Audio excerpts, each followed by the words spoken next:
Tonight, they all want a slice of the finals action. It's about proving that you belong in that top 10. But to keep their place, Disaster. first, they need to cook an old favourite. I absolutely cannot go home on a pie. Then, the eliminated contestants are back. Who wants it more, you or them? I want it so badly. And they've got a point to prove. And maybe try and redeem myself. They have the dishes to shake up the competition. Absolutely delicious. Wowza. That you've still got it. But there's a twist no one saw coming. Oh my God. Burning up in my heart like a flame, like a brighter shooting star in our souls. We all know our dreams make us. Burning up in my heart like a flame, like a brighter shooting star.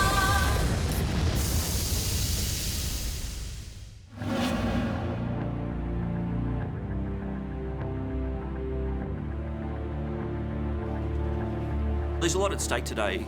Knowing that you're facing elimination is never easy. I know I've got to be focused today to keep my spot in the competition. I've got to cook well this morning. I think every day or every week that you're in the competition, you learn and grow so much.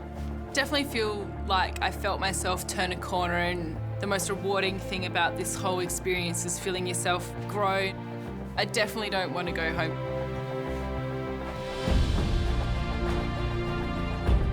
No, I don't want to go home today. I want to keep fighting and go in there and give it my all like I do every time. Every time I cook in that kitchen, I act like it's my last day here, so that's what I'll do again.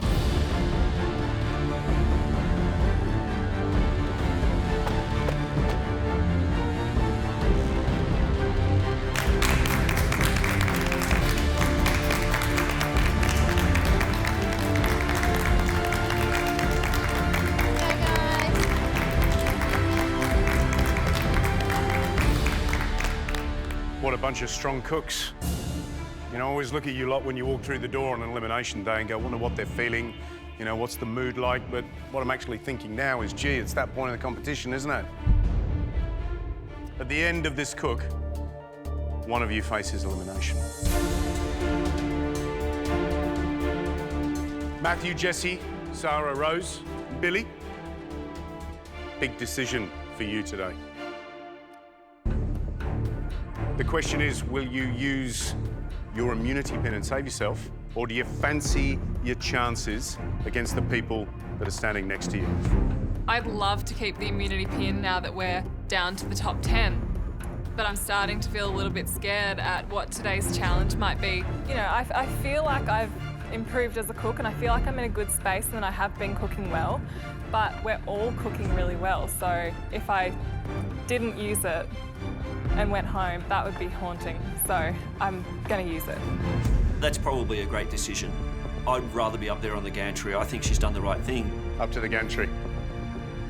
But for me, you know, now there's only 4 of us down here. That's just made it a little bit harder for me today.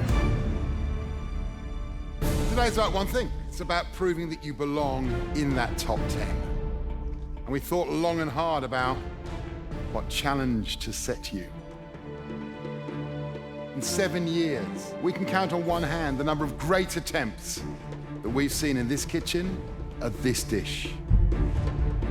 It's tripped up many, many great contestants. I immediately think risotto. I know that's the MasterChef death dish. Today, to save yourself, you need to best that most innocent of looking foes, the pie. Oh, okay. I'm kind of nervous and excited. I've made pies before, and I think this might be a challenge that kind of plays to my strengths. The thing that I'm just freaking out right now about is pastry.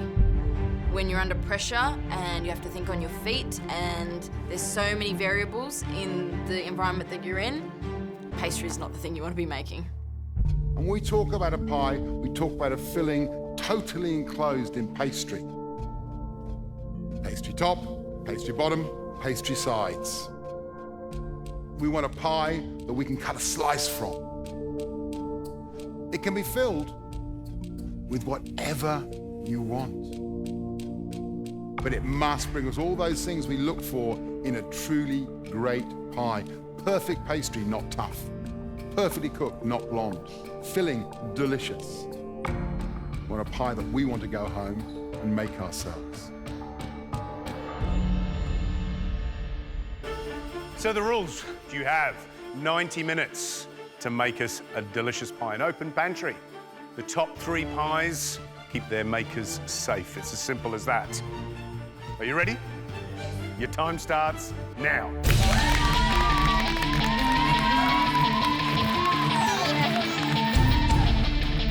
We have 90 minutes to cook a pie, and if mine is the worst today, I'm going home. You don't see celery. You think, yeah, a pie, it's simple. But until you understand how pastry works and all the things that go wrong, then you realise 90 minutes to make a pie is a massive ask.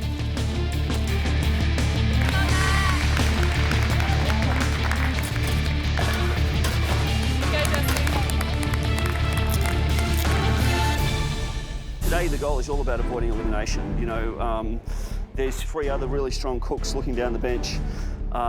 Is it going to be a tough day, but I don't want to go home just yet. Today I'm making a beef red wine and pepperberry pie. I know that the critical thing about the pie is going to be getting the pastry right, and I want to make sure that I focus on that to start with. I'm reasonably confident with cooking pastry, but this is going to be really tight for time today. 90 minutes seems like a long time, but to make a pie, you've got to make that pastry shell, you've got to rest it, you've got to blind bake it, you've got to bake it with the filling, you've got to make the filling. There's a couple of things that I'm sort of trying to aim for here. One is to make sure that the pastry is cooked through, and just make sure that it's nice and crisp and golden. But I need to make sure that I do everything that I can to stay here.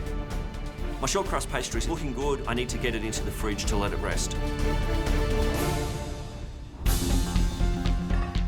Come on, hun. Today I'm making a beef and spices lentil pie. I really want to play on my Middle Eastern background a little bit. Lentils are a big part of Lebanese cooking, and the spices, the aromats, the chili, it's a really beautiful combination. I've made the fillings before, I've just not made them in a pie context before. Really want to stay in this competition. Not ready to leave yet. Today I'm going to be making like a chicken sweet corn pie. So it's all the flavours I love about Chinese food, but in a pie, I think something different. So today I'm going to do a short crust pastry for my pie. Make sure that pastry is absolutely perfect. Yeah. If it's wrong, it will fall apart. It's either too short or not short enough. It's raw, it's blonde. So many things could go wrong with this pastry. Just go by instinct, babe. You know what it should feel like. Yeah. Today I'm going to cook a beef and prosciutto pie with pea sauce. I have cooked pies, but pastry is definitely a weakness of mine. Is there pastry in the fridge? Has she done pastry yet? I think she's made it, has she? First thing I'm going to do is to get my filling on, because it needs half an hour in the pressure cooker to cook. And I'm just worried that if I don't do that, then I won't have anything to put in my pie. In my mind, getting the filling on first is the best thing to do, because I think that I can do pastry within an hour. So if I get my beef on first and just forget about it, then I can concentrate fully on my pastry.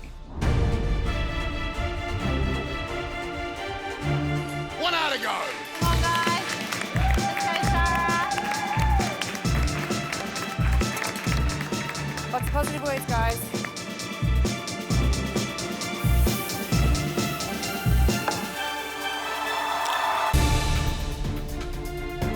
Pastry's looking good. I'm just going to roll it out, let it rest a little bit more. I grab some pie tins, roll out the pastry and put them in the tins. Or you're doing 2 different versions of the same pie? I'm just making 2 so that I've got one kind of test. You're going to swoop down on this challenge and bring us something delicious. I'm certainly hoping so, Matt. And your pastry's looking good. Yes. You're going to bring us a pie that's going to make us go wow. I certainly hope so. All we want's a premiership pie. That's why I'm just resting my pastry. Yeah, I rolled it out already. Oh, okay. I've got my pastry in the fridge and I really need to get on to my filling now. I'm going to fry off some Kaiserfleisch. This is a really beautiful piece of cured pork with some really basic vegetables and a whole bunch of spice and flavour in there. So it's going to be a really punchy dish. Yeah, it's nice and spicy. I'm putting lentils in there so they need to cook. Really need to get these lentils cooked. There's a bit of the beef. So much is at stake today. I absolutely cannot go home on a pie. My pastry's rested for long enough, so now I'm going to roll it out. And immediately I know I'm in trouble. This pastry's a bit crumbly. I'm not actually sure why. I've made this pastry a number of times before and it's never looked like this. I don't know if it's room temperature or what, so I'm just gonna add a little bit of water and try and bind it a bit better. Put my pastry back into the blender and incorporate a tablespoon of water at a time until it comes back together. Once it rests, you're sort of taking a step back, aren't you? If you're blitzing it again, you start to overwork it. If there's no pastry, it's not a pie. So my pastry needs to work. I don't know if it's gonna stay together. If I can't pull it off, it's gonna be a really dire situation.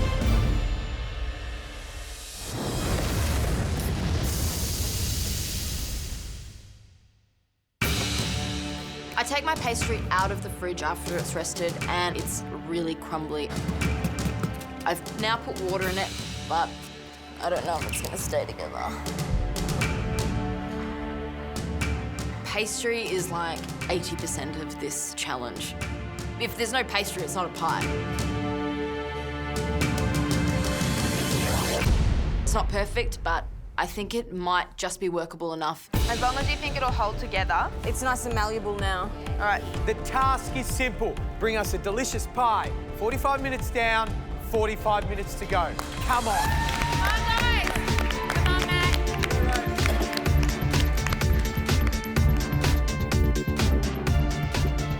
I grabbed my pie tins from the fridge. The pastry's been resting in there, but I need to blind bake them now. That pastry needs to be cooked through before I put the filling in, otherwise it'll be soggy. With 40 minutes to go, and I'm just trying to get everything together. My beef is nearly cooked. My tart shells are blind baking at the moment. It's going to be, I'm really going to be pushing it for time here. If first it doesn't go, force it till it breaks. That's the rule. Have you made the pastry already? No, I've just got my butter chilling. I've got my pie filling in the pressure cooker, so I really need to get on with my pastry. I've made pies a lot, but not always with my own pastry. So pastry's a new thing I've learned because it's not my forte. Is it just a tablespoon of water? A tablespoon, but you need to blitz your flour and butter first before you add your yolks in. I've put the yolks in first, and I'm not meant to do that. I just had a complete brain fade. And I have to start it again. There's no time to waste in this challenge, but I've really got to get my pie right today. If I don't, then I'm at huge risk of going home. I am kicking myself a little bit for not doing my pastry first. I've really messed up my timings and I'm in trouble. I know you might be panicking, but we're salivating because we're looking forward to a nice slice of pie. 30 minutes to go. Come on.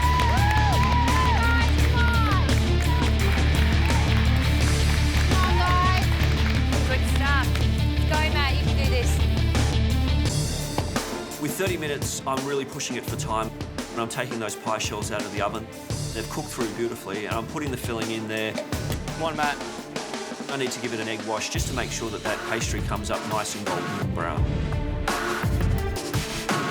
Hey, that looks all right, doesn't it? Really pushing it to make sure that that top pastry is cooked all the way through and nice and golden brown. I just hope it's enough. Are you happy with it? Is it delish? I think it's delish. Yeah, I just need to get one. I've made another batch of short crust pastry, so I'm going to roll it out as quick as possible, get it into the pie casings and chuck them in the oven to blind bake. Let's go, Jessie. The pastry's looking okay. It's going into the pie casings quite easily, so I think the pastry side's okay. I'm just worried about the time side of things. I know I'm really pushing it to get the whole pie baked with the puff pastry lids. I'm rapidly running out of time. Let's go, Sarah. I'm making a chicken sweet corn filling. You need your pies filled in the next 8 minutes, okay? Yep. In the oven. I'm really, really worried about the pastry. I take my pies out of the oven. They're so flaky. Even the edges are just breaking off and they're all sitting at the bottom of the oven. I've like made shortbread. Ugh. Disaster. This is worse than any pastry I've ever made before. Could I be in more of a worse position? Probably not. Come on, Jess. Come on, Rose. Their pies need to go in the oven. Matthew's sweet. They're in. Done. He's just looking at the door. You got 17 minutes to go. They're not going to be cooked. You need to hurry, hurry.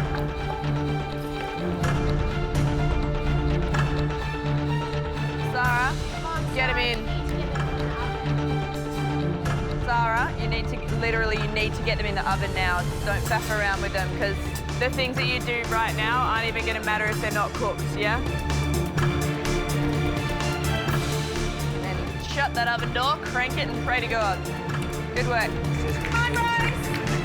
Get it in the oven! You got 17 minutes to go. How long does it take to cook pastry in the oven? Come on. I can't believe how quickly time's gone. I've got to get these pies filled and back in the oven. Moving as fast as I possibly can.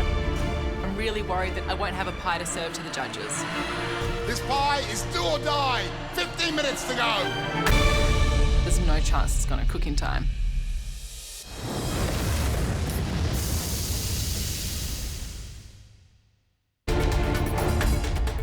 I'm so far behind. Don't overwork that pastry. I really don't want to serve the judges raw pastry. Push them on, get an egg wash. So I'm just really hoping that I can get enough colour on my pastry so at least it looks like a semi-decent pie. Let's go, let's go, let's go. Get them in the oven and hope for the best. Now I really need to focus on doing something with these peas and making it into a sauce. Guys, 5 minutes to go. Come on. Come on, let's go. Let's go, Sarah. I'm just working on some more sauce to serve as an accompaniment. I'm just making a little bit of a yogurt, lemon and parsley, herby yogurt sort of sauce to go with it. Nervous. It's cranked, so What temp's your oven on? like 200 million. Yeah.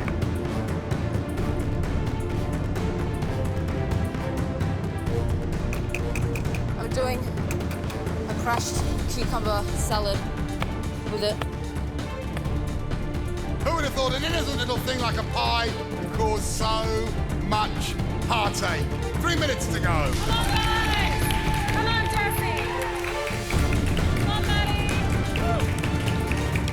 Come on, Rose. How they looking, Rose? I need time to get them out. Oh my God. 1 minute to go. Get those pies out and on the plate. Come on, Jesse! Nice work, Sarah. Demolding the pies and it's just crumbling in my hand. I imagined a terrible pastry. Not like this though. I'm really nervous about getting this pie out. If I can't get my pie out and it's slop on a plate, no matter how good it tastes, I'll definitely be going home. 10 seconds.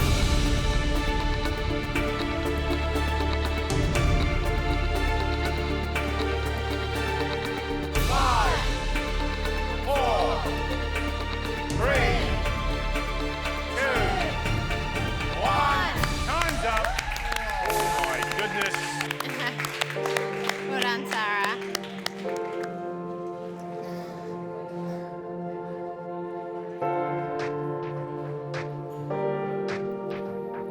I'm so excited with what I've done today. The pastry's golden. It looks like it's cooked through. I'm feeling very relieved. The pastry is just way too short. I am going to be serving the judges a pie that they absolutely will not be able to pick up with their hands. I have a very, very real chance of going home today. I'm not kidding myself. I have a huge feeling that I'll be the one going home. There's no hiding the fact that the pastry is just a bit of a train wreck.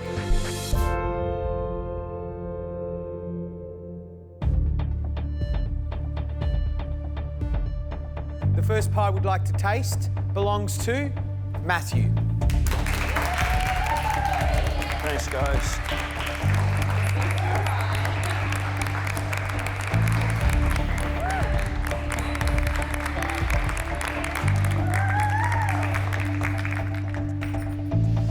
Oh, yeah. Oh, You're gonna have to share I'm that, though. excited. Share what? I'm not sharing anything. That looks absolutely amazing. Thank you. I am so excited about this pie. I'm speechless. Yeah, that's fantastic.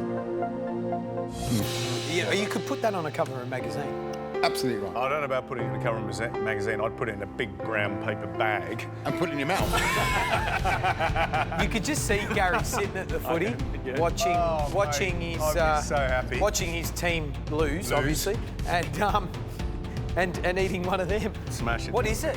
It's beef, red wine, and pepperberry with bacon and mushrooms.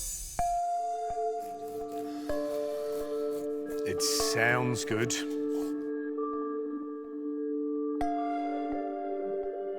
Oh, no, that's so good. How good's that? Oh, Brilliant.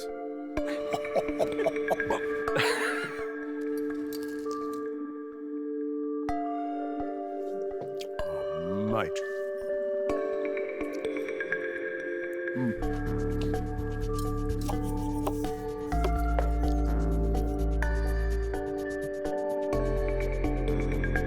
That is mighty fine pie.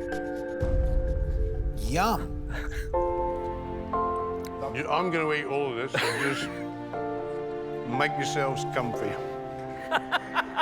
This is absolutely delicious. And quite frankly, we should call you the Pied Piper, because you're the one everyone has got to follow. Often with pies, we love the filling, it's delicious. The great thing about this pie is the filling is delicious and bacon is wonderful, the meat's beautifully cooked, but the pastry is the thing you really love. And to make a pie where the pastry is the hero, not the filling, that's truly great pie making. It's the best pie I've ever eaten on this show in 7 years. Well done. Thank you.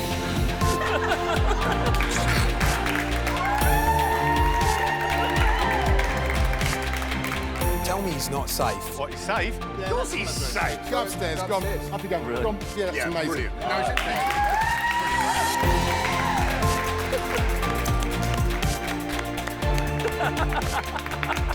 Don't need lunch now.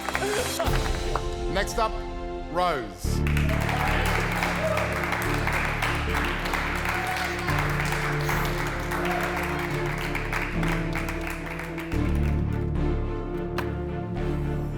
It's a spiced beef and lentil pie with a yogurt little sauce to go with it.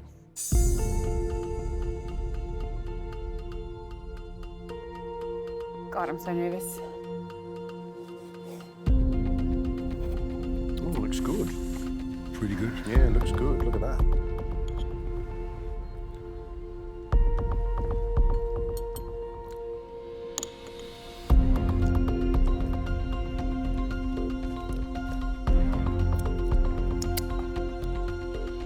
It's delicious, it's tasty, there's lots of flavour, and the pastry's soft and crumbly. Great flavour, and I love the fact that there's a bit of heat, so the yogurt's there just to cool it down a bit. Lentils, they need to be cooked a little bit more. But that's a smart filling. Yeah, look, I love the warmth of the spices. I think that's really delicious, and you delivered on bringing us a pie that respected your cultural heritage, which we love.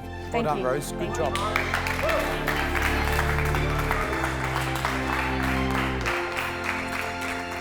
Next up, Jessie.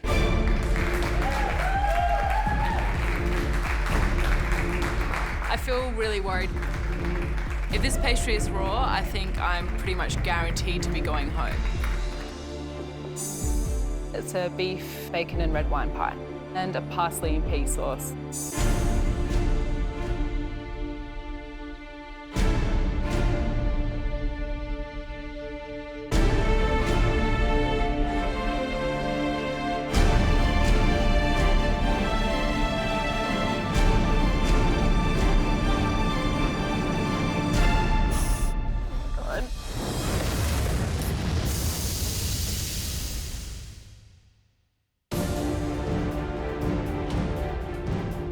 this pastry is raw, I think I'm pretty much guaranteed to be going home.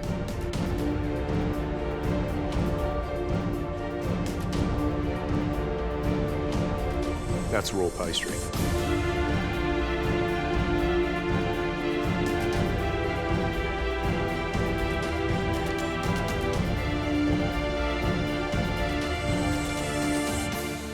Yeah. Yeah.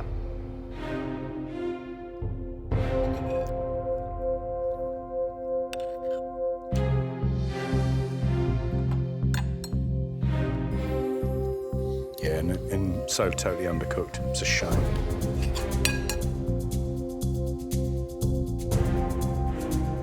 You know the positives though? I mean, it's saucy, you know, like there's lots of sauce, there's lots of flavour. The beef is braised beautifully. So there are positives, Jessie. Thanks, Jesse. I feel like I've just let myself down. Going home would be really disappointing. Sarah. I'm so nervous. There's so much riding on this pie, and I know my pastry is way too short. So it's a Chinese chicken and sweet corn pie with smashed cucumber and Szechuan salad.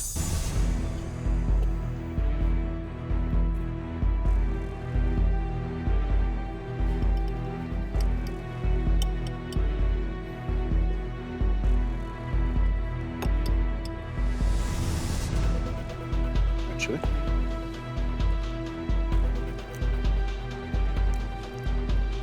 Oh, yeah. That's just gonna go. Yeah, I'm being. You know, look at this. We're being so careful.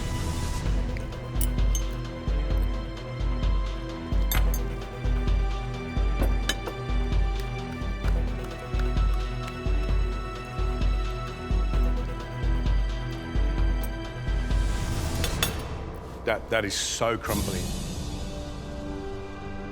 I was hoping that that filling was enough to get over the fact that the pastry is really soft, but I can't ignore the fact that you can't hold it, so you're in trouble. And to be honest, that salad, and I know it's a rush, doesn't do anything for the pie. Wow.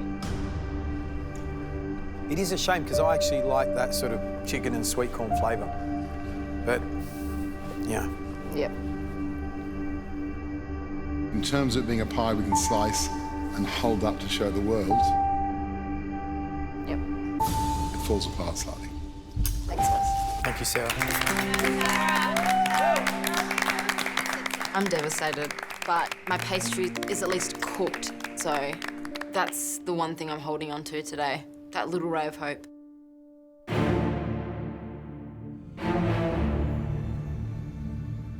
So, it comes down to the three of you, Rose, Sarah, and Jessie.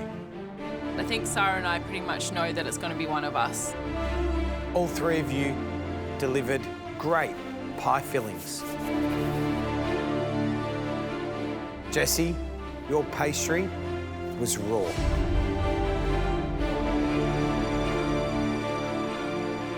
I'm sorry, that's why your dish is the worst of the day.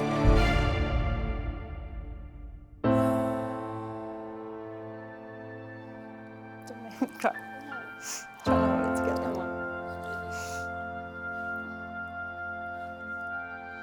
That means Rose, Sarah, you're safe. Join the others.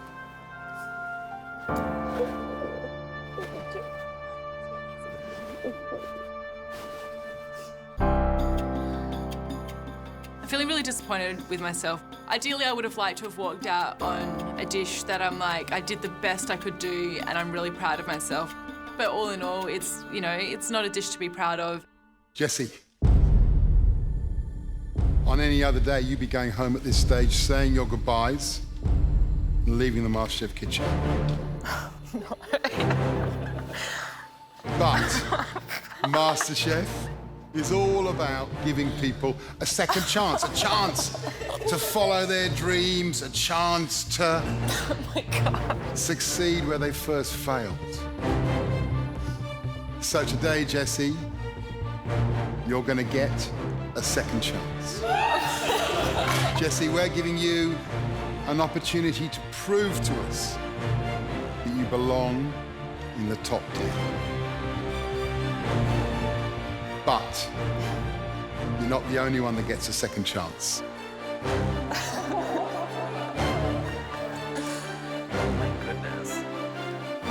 The question is, who wants it more, you or them?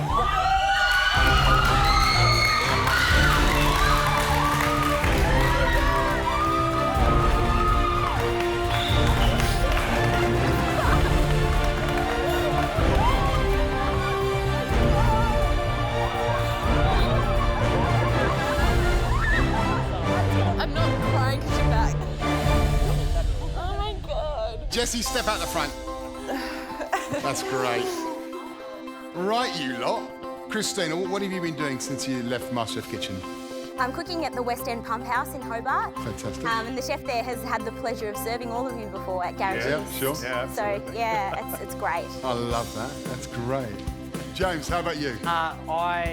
When I got eliminated, I went back to my professional life, but I've also managed to tee up some experience at Gerard's Bistro with Ben Williamson, so... Brilliant. That's fantastic. Ava, how about you?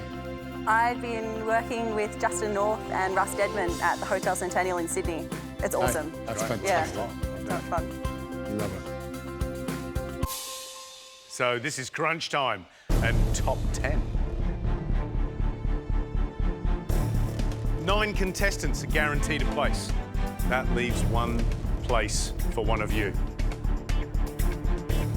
Right, you lot, up in the gantry. Yeah, thank goodness, they say.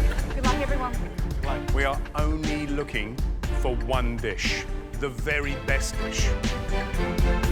Whoever cooks that dish gets a chance to cook head-to-head with Jessie over there. That's a really daunting task. I know how well she's cooking. I've seen how far she's come on in this competition, and she's a formidable opponent for anyone. Right, some rules for you. You're gonna have 60 minutes. Open pantry. It's simple. The most delicious dish will get that chance to compete against Jessie. For obviously one thing and one thing only, that top 10 spot. You ready? Yes. Ready to cook? Yes. Your time starts now. Come on, there's room for everyone. We have 60 minutes to cook the best dish that we possibly can. Sleeks. There's no cuisine, there's no tricks. We can cook anything we want. Where's the gelatin? To get through, it has to be the best out of all the 14, so it's no easy task today.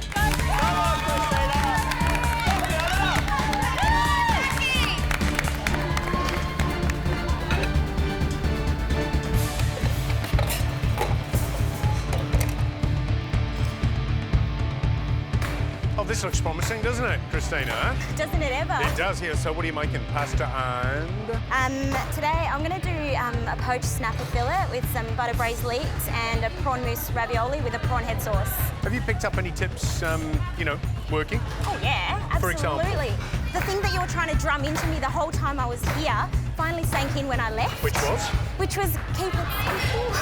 Think about the flavours, think about the provenance of the food and what goes. What are you doing right now? I am doing the pasta for the raviolo. So it's 1 raviolo. Well, yeah. A beautiful mousse inside. One, yeah, with a prawn mousse. Lovely. Wow. I like the sound of the dish. Go for it. I love it.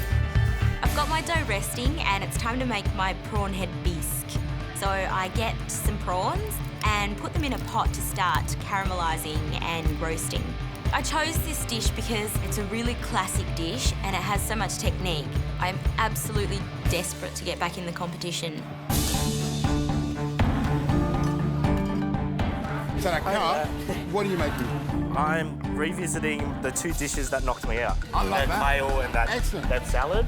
In my elimination, the first dish I made was a Vietnamese salad, which I screwed up completely.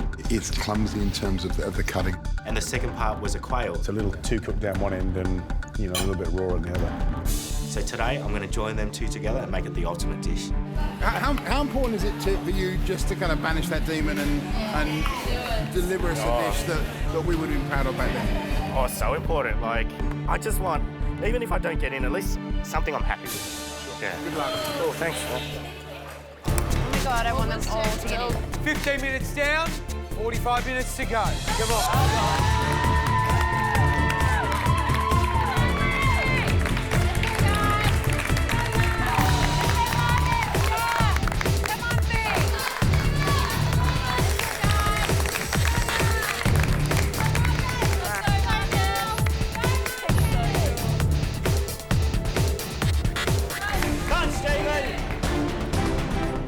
Stephen. Hello. Tell me, Stephen, what's it going to end up being?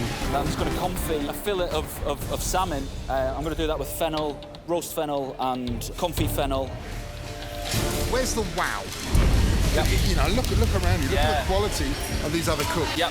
It really needs to be pretty special. I'm not sure just confit salmon and fennel and some lovely vegetables, delicious though it is, it's going to be enough. Okay, thank you, Matthew. Cheers. I'm really nervous after Matt's comments.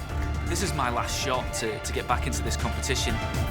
If I don't cook well today, then, you know, I can kiss my chances goodbye. Time to rethink. Sorry, fish.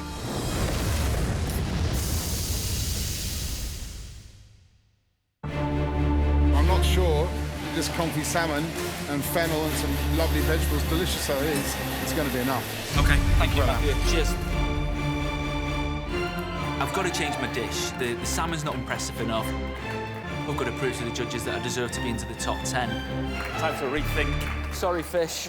So I run to the pantry and I'm thinking, Guillaume Brahimi, the dish that I went out on, there's no sauce in it. That's the problem. Let's show these boys that I can do this properly. Come on, Stephen!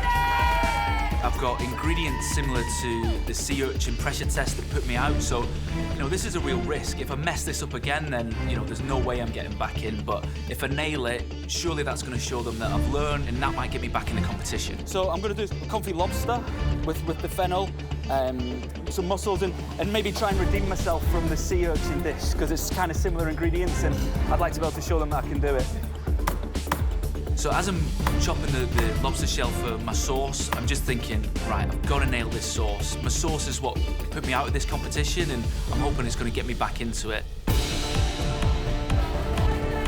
Half an hour to go!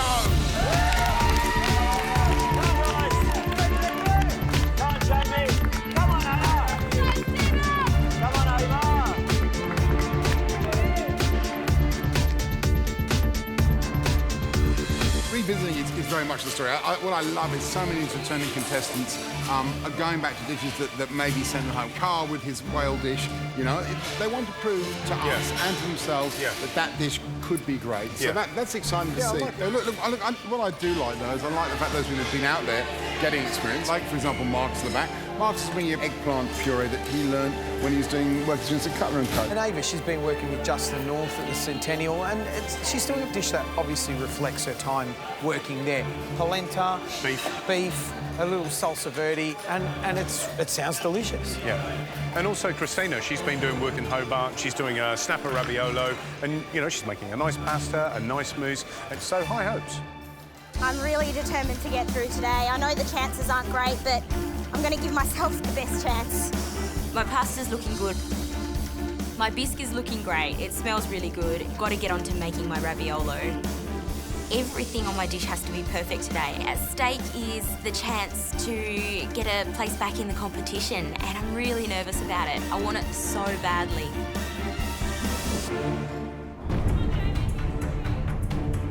If you want a chance to take Jessie on, you have 15 minutes to nail this dish. Come on.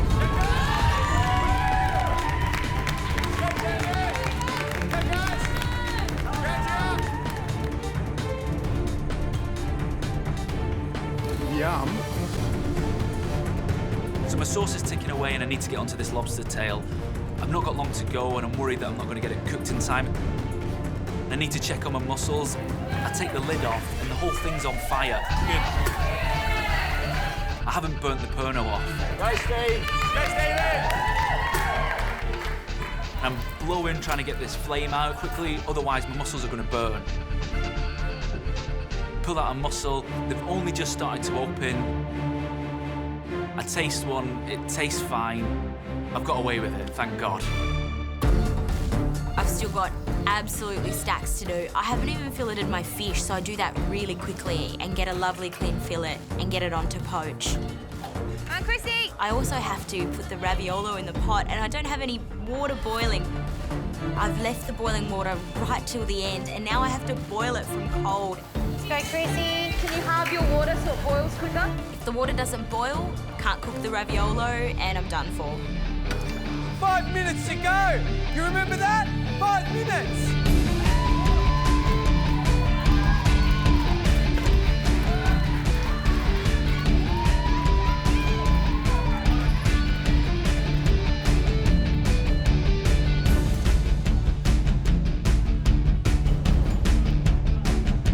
They say a watch pot never boils, and I'm unhappy to report that that seems to be true.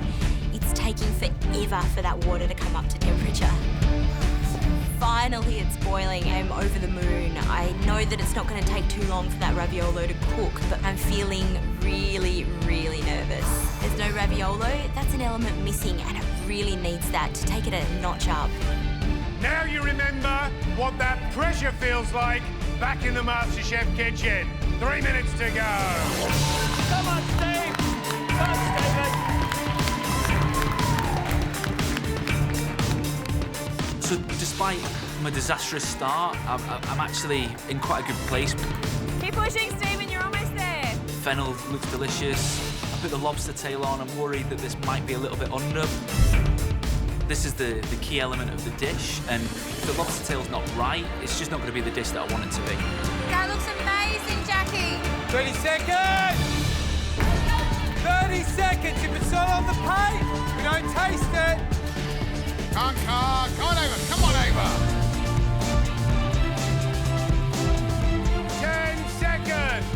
9, 8, 7, 6, 5, 4, 3, 2, 1. Welcome back. Yeah, welcome back to the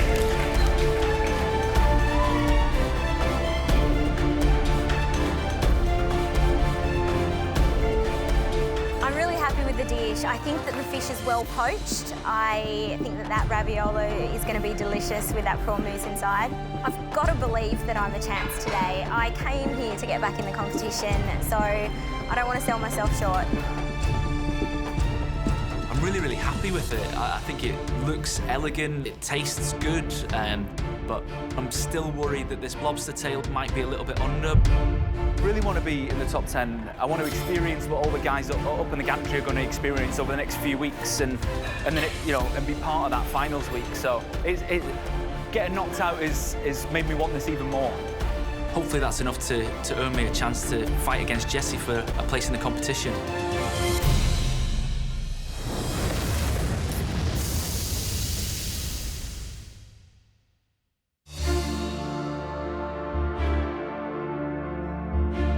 First dish we'd like to taste. Melita.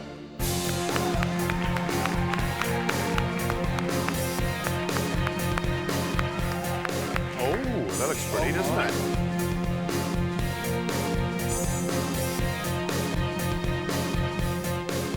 We love the fact that you've still got it and it's burning bright. Good stuff. Fiona.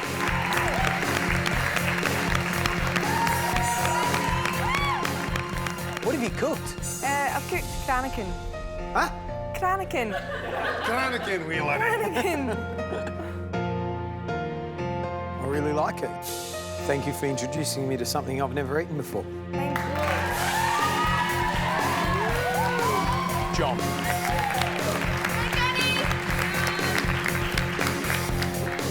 Pork killer wing with seed scallop and a pomegranate jus.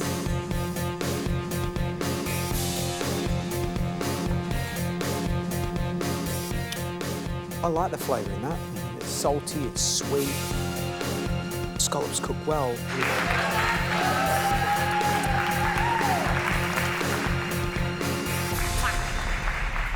Next up, Jackie.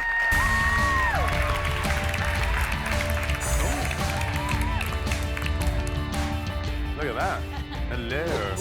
Hello, my name's Gary. What's yours? Not you, chocolate pudding. Wow. Yeah.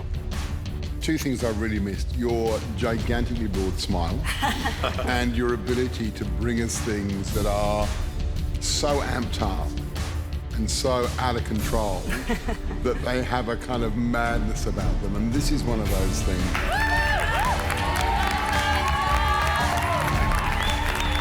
Ava, your turn. Hello, gentlemen. It's eye fillet with salsa verde.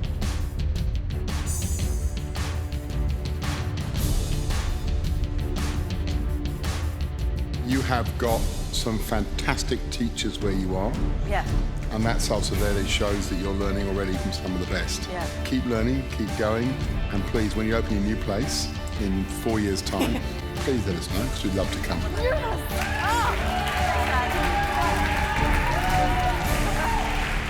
Next up, Anna. I've cooked a bouillabaisse with boiled new potatoes and a roux. I'm sorry, that might be a little bit under. It's delicious. Just wish you hadn't brought the potatoes up. Sorry. How about this? Ah, we've seen them. And I know they're there. Too late, he cried. Tried to hide the potatoes, didn't work. It's on to me. I love you. I love you. Car?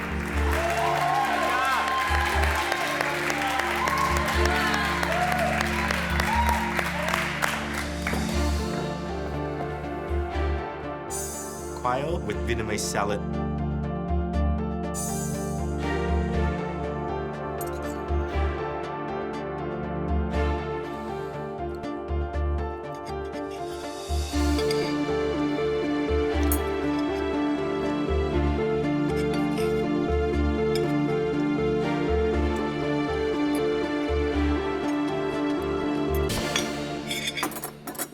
Well done.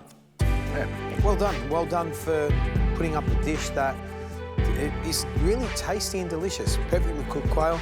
Love the texture of the vegetables. What you've done is you brought us a dish that shows us how delicious Vietnamese food can be and how elegant it can be. And that's really, really hard thing to do. And I love it.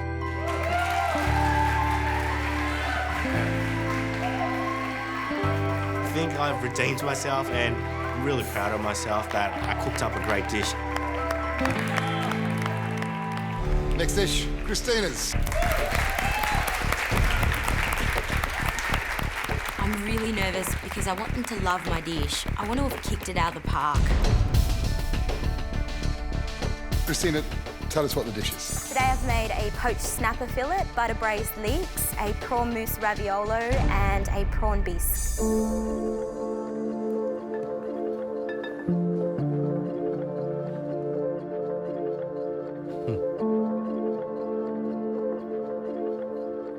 Christina, you've been out working in a professional kitchen. I have. Has that paid off for this dish? I hope so. That's definitely a better dish than I was putting up before I left. I've got to be confident. I've got to back myself because I really want to get back in. Great. I love it.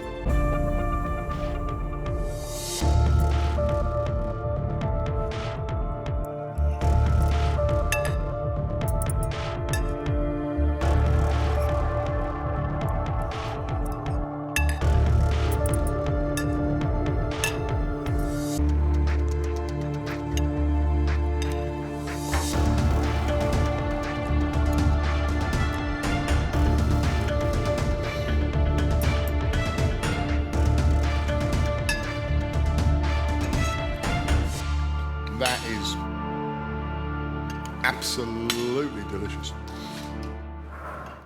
That bisque has so much flavour and balanced against that beautifully poached bit of snapper, the sweetness of those leeks and that ravioli on top. Bang! That is an absolutely delicious dish of food and something that I'd be happy to sit down at a great restaurant. It's the sort of dish that could get you back into the competition. I love it. Yeah, I have to agree with Matt. Really yummy. It's made with care and skill and delivered, with confidence. you are in the mix. Oh, God. I'm thrilled, absolutely thrilled. Thank you so much.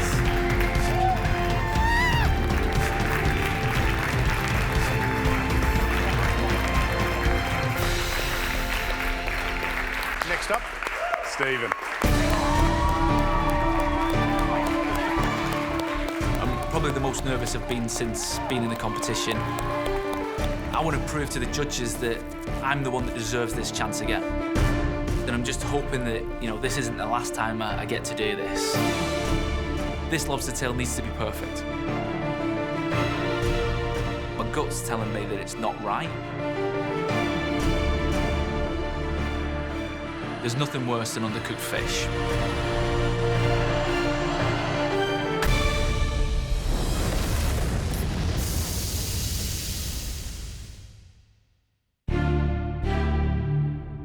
Whoever cooks the very top dish today will go through to the next round and cook off against Jessie. They'll fight it off for their place back in the competition. Having left the kitchen, and not that long ago, do you really want to come back? 100%. If I got the second chance, I'd take more risks, I'd try more new things while I was in here and really push the envelope. What have you cooked? So today I've cooked a lobster tail with mussels, roast fennel, confit fennel, and a lobster sauce. So looking down at the plate, the panic starts to set in and a freeze, really. This lobster tail needs to be perfect. There's nothing worse than undercooked fish. My gut's telling me that it's not right. Now I can kiss my chances goodbye. I don't want to mush it up. I want to mush it up. And I've got my fingers crossed for you, mate. Thank you.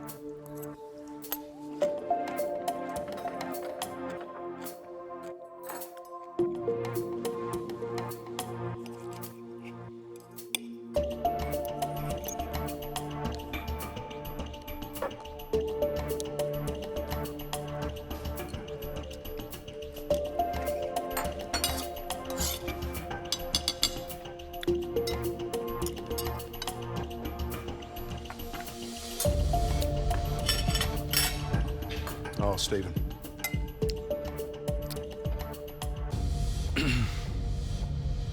There's a very real possibility that you may indeed get back in the competition. Because I'll tell you what, that is really delicious. You've just extracted, you know, maximum flavour and smashed it into that sauce, and it looks beautiful. Thank you. Anyone would have thought you've been at the competition for a while and just been learning from a great chef in a great kitchen, because that is really good cooking. I love the balance and the really funkiness of that bisque. That combined with those fennel that are so sweet from the roasting process, and then the kind of the cleanness of that lobster. It's a really elegant, sophisticated dish. Thank you, boys.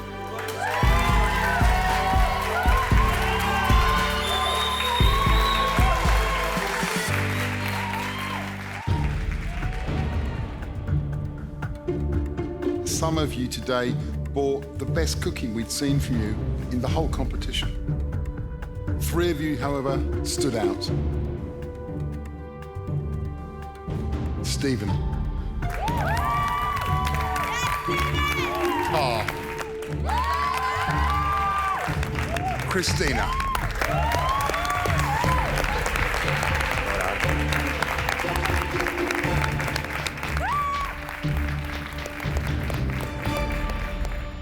Stephen, that was the prettiest dish you put up. It was so sophisticated. We love that burnished fennel.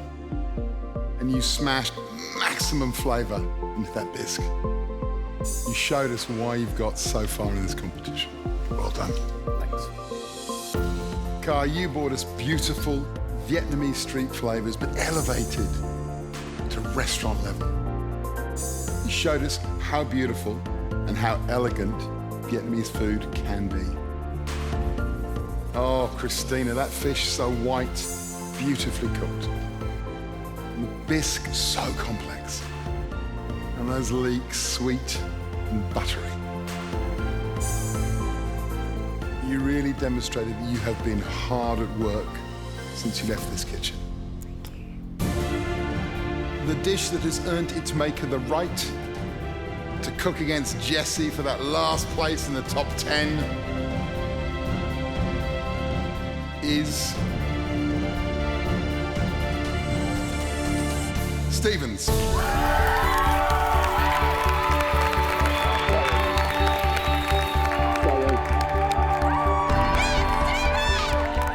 I'm delighted. I can't believe it. To get over that line is massive relief. Well done, Stephen. You're one step away from rejoining the competition. Christina, that was a narrow miss. I know you're a little emotional, but you know what? You're on the right path. So we were absolutely impressed, blown away, in fact. Thank Fantastic you. food. Thanks very much. Now I've got to get my head back into the game because I'm cooking against Jessie and it's about to get very, very real. I think it's actually going to be really, really tough. Right, okay, the rules. You can cook anything you want, a delicious dish that shows us and the rest of the contestants why you belong in the top 10. You have 60 minutes to cook us that one delicious dish. Are you ready? Yeah. Your time starts now.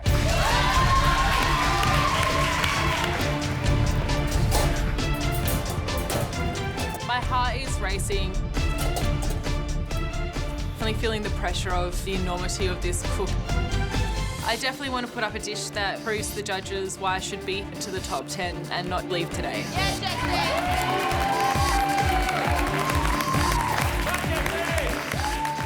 This cook is all about pushing the envelope and taking risks. I decided to go with a dessert. I'm not great at desserts, never really done them that much outside of this competition, but I need to take a risk here. I need to push the envelope and I need to show them that I'm developing as a cook. So today I'm going to cook a lemon verbena parfait with rhubarb carpaccio, rhubarb gel and rhubarb puree with a nut crumb and honey. Oh, he's making a dessert.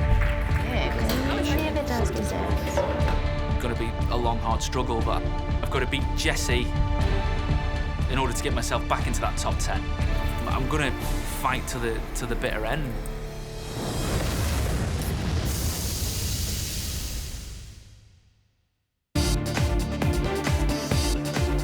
This cook is all about pushing the envelope and taking risks. I decided to go with a dessert. I'm not great at desserts, never really done them that much outside of this competition, but I need to take a risk here. I need to push the envelope and I need to show them that I'm developing as a cook. I'm so close to getting in there, I can taste it. I'm really happy with the parfait. It looks delicious, I've tasted it, it tastes delicious, so if this sets, then I'm happy. If it doesn't set, then I'm in big trouble. Come on, Jessie. Let's go, Jess. I'm going to do a butter poached lobster with a little bit of orange in there. Cook the carrots down in the carrot juice and make sort of a bit of a lobster sauce out of the carrot juice that's left over, sort of like a bit of a biscuity flavoured saucy thing. And then I'm going to do a dill mayo and pickled fennel, so it's going to be quite a light, sort of fresh seafood dish. Really want to show the judges why I deserve to be here. Hopefully I get it right. Stephen, you look more focused than I've seen you in this whole competition. How crucial is it to get back in? Yeah, it's very crucial, Matt. I mean, I've had a little bit of a taste of the outside world, and to be honest with you, I don't like it too much. I think it's just made me realise that, you know, going home and you know, having to face the, you know, not being in the competition, sure, it's really hard to take. Sure. So now I'm back, and I need to make the most of this opportunity. Love the idea you're taking the risk of making a dessert. In terms of plating, I mean, plating is such an issue. Have you got a clear vision of how this is going to play? Yeah, I kind of want to almost look a bit like a foresty sort of floor, because I've got the verbena here, yep. I've got a little bit of fennel fronds for the anise that's coming through in the star anise. Right. There's poaching the rhubarb. Nice. I've got the little parfaits, and then I've just got a little bit of honeycomb just to sit on top of the parfait. Well, it sounds like this is the dish that stepped up a level, like the dish you did earlier on today. Good work, Stephen. Keep pushing it, mate. We want to see clever, creative, but most of all, delicious food. 30 minutes down, 30 to go. Come on.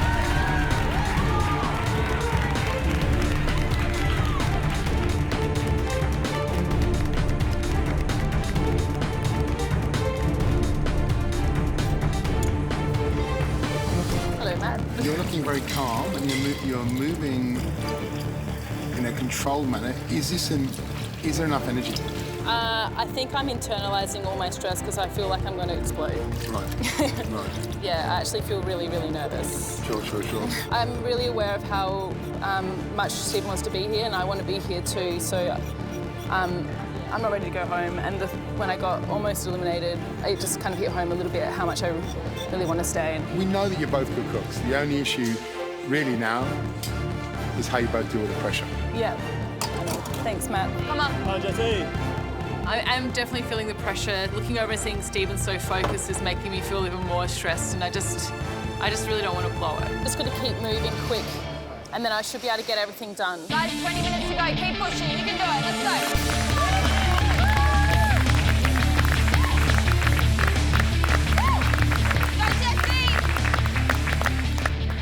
So with only 20 minutes to go and I'm only just working on the jelly, I'm worrying that time's ticking down. I've still got a lot to do. I've got to get my rhubarb jelly in, I've got to get the rhubarb puree done, and I might not get these things on the plate if I don't hurry up. Let's go, Stephen.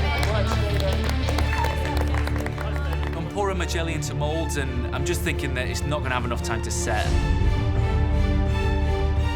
I thought I'd be able to do this in the 60 minutes, but clearly I'm running out of time. I'm going to have to try and cheat the process by putting it in the blast freezer. You shouldn't really set them in the freezer, should you? But that's always a risk because the jellies can then freeze and not set properly. if it doesn't work, I don't have a backup for the gel. I need to get this right. If I don't get this right, then Jesse's through and I'm going home, and I don't want to go home today. I'm just weighing out the butter, getting ready to make my butter emulsion to poach my lobster in. I really have to get onto the lobster. I've got to set up my butter emulsion and then just gently poach the tail. Good work, Jesse. Definitely feeling the pressure, and I'm getting nervous. Putting my lobster into the butter emulsion. Beautiful, Jesse. And I just want to keep an eye on the temperature to make sure that it's not too hot. So I just want to gently poach it through, and I definitely don't want it to go too tough.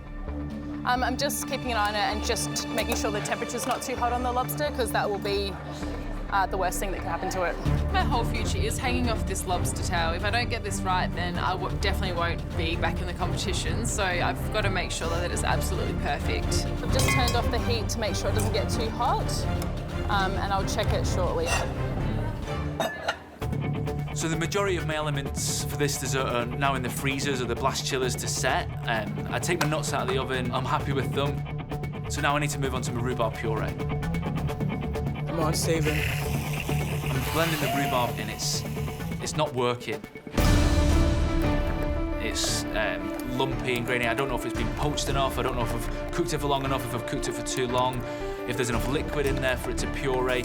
I've never done a rhubarb puree before. The only thing I can think of is to try and pass it through a sieve. As I'm pushing it through the sieve, this isn't working either. Just releasing the juice, I'm basically just juicing a rhubarb. I need to go and check these jellies. They're not setting, they're freezing. So my puree's not working, my jellies aren't setting. I've taken a big risk doing a dessert, and I'm thinking now maybe this was too much of a risk. And if this doesn't go on the plate and the jelly doesn't go on the plate, then I'm probably going to go home.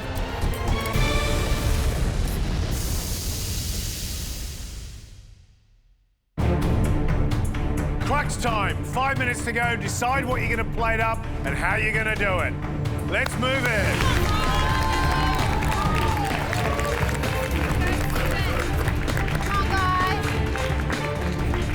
Jesse, get your main elements on the plate.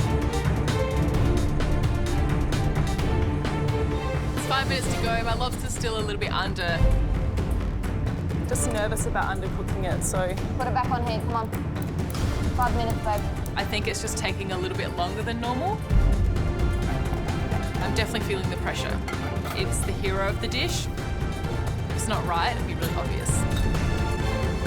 Go, Stephen. Good work, Stephen. It's time to start plating this dessert up. The gels haven't set, they've frozen.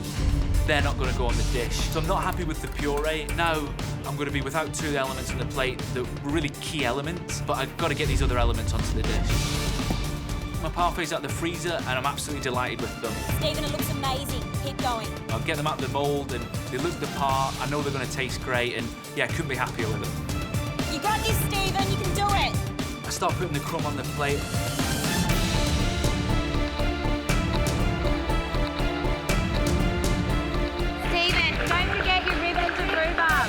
forgot my rhubarb carpaccio. Forgot all about that. Sorry. So I need to start replating again, and I'm really running out of time. These final touches could be the difference between top 10 and going home. 2 minutes to go. Got my lobster out of the butter emulsion, and I've got no time to really cook it again, so I'm just hoping that it's cooked through. There's so much riding on this lobster. I'm gonna slice it. I slice it and I'm so relieved. It's perfectly opaque and I think it's really well cooked, so it's a huge sigh of relief. Let's go, Stephen! Keep going, Stephen!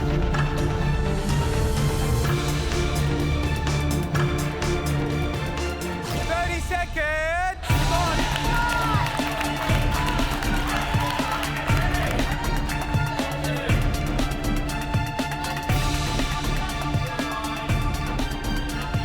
10 seconds. 5, 4, 3, 2, 1. Jesse, Stephen, time's up.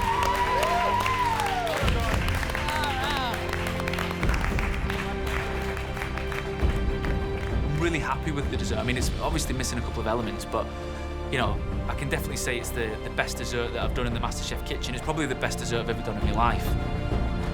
I feel really mixed emotions. I'm feeling really happy with my dish, but I'm also feeling the pressure of what this dish means. I'm just worried that it's not enough, and I just don't want to go home. I need a Stephen hug.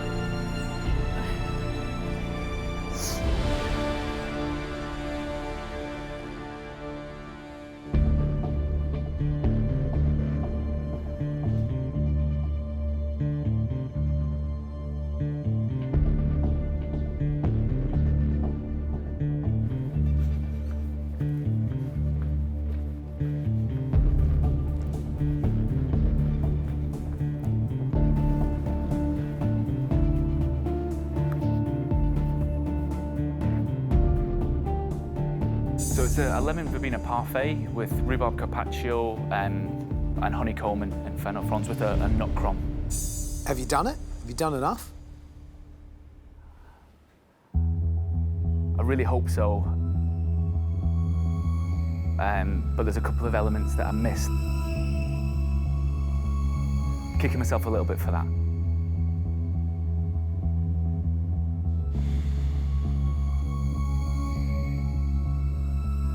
Win or lose today, you've put up 2 beautiful looking dishes that we love to see that you're continuing to develop. So thank you, Stephen. Good luck, and we'll taste now. Thanks, boys. Enjoy. Good job again.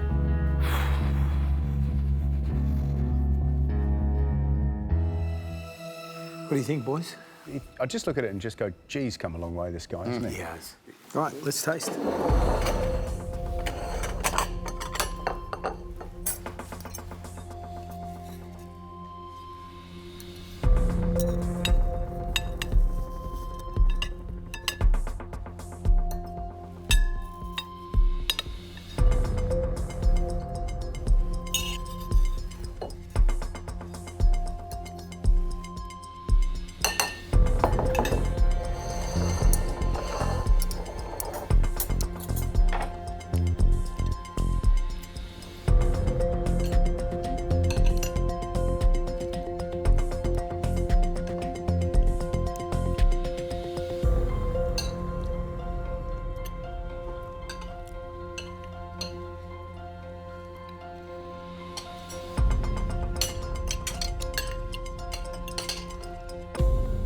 I love that combination of lemon verbena, which is so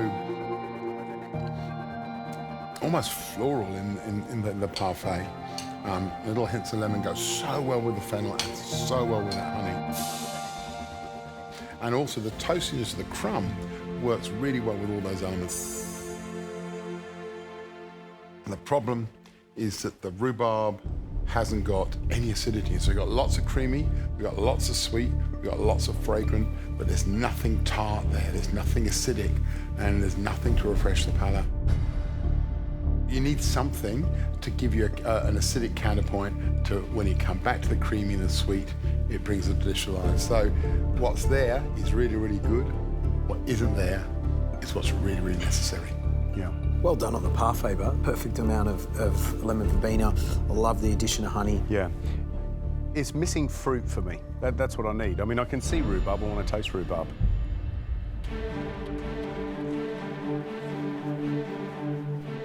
I'm feeling really nervous walking up to the judges with my plate.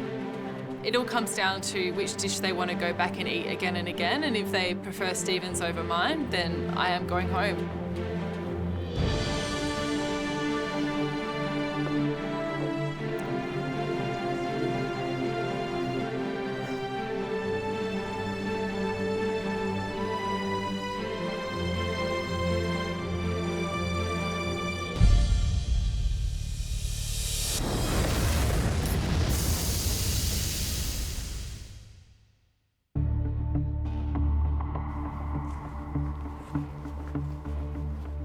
I'm feeling really nervous walking up to the judges with my plate.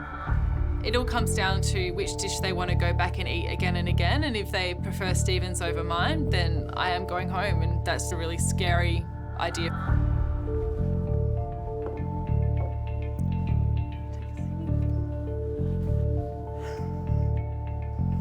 What is the dish? It's butter poached lobster with carrots in their own juices, pickled and fresh fennel, and a dill mayo. You've worked hard today, haven't you? Yeah, that was probably the most pressure I've felt in this kitchen ever. Right at the end of the cook, you just got all upset. Why was that? I think when I came into this competition, I knew I always wanted to work in food, but I think while being here and just being immersed in it, I've just realised how much the other option isn't an option anymore. I really enjoy every part, the hard parts and the good parts of cooking and growing and learning, and yeah, I'm not entirely sure where I want to take it from here, but I just know that that's the direction. You know what popped into my mind as I'm looking at this is when you started and where you are now. Yeah. It's how much you've grown. I definitely felt myself change and grow, but just feel more certain of who I am and just more sure of myself. Because I definitely was shaky at the start because I was so nervous. I was just worried that I was the worst all the time, whereas now I'm kind of having more fun. When you click and you take another step forward or feel yourself change a little bit, and how that feels to feel like you've grown a little bit as well. It's just all been really positive. Time for us to taste. All right, thanks, you. Jessie. Whatever happens, thank you for everything.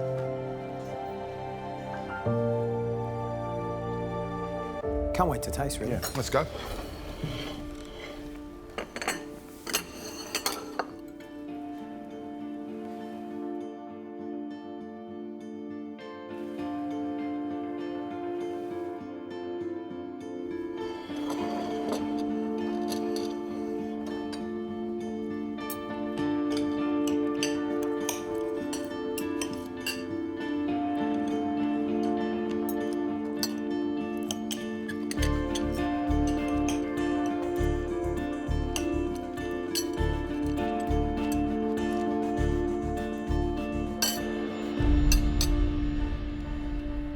Delicious. It's really beautiful. I mean, I really love how she's cooked the lobster. It's perfectly cooked. And I think that pickled fennel and the lobster go beautifully together. Great. Yeah. You know what it is? It's that intensity of flavour, but without taking away from the essence of the lobster. Yeah. And there's these beautiful little flavours of dill, creaminess of dill mayonnaise, and then that treacle-like carrot reduction, which for me is so really creative and yum. And just the simple ideas of lobster, dill, lobster, fennel, lobster, carrot, brilliant. And all those elements, the carrots couldn't be better cooked. I think that's an absolutely beautiful way of serving lobster.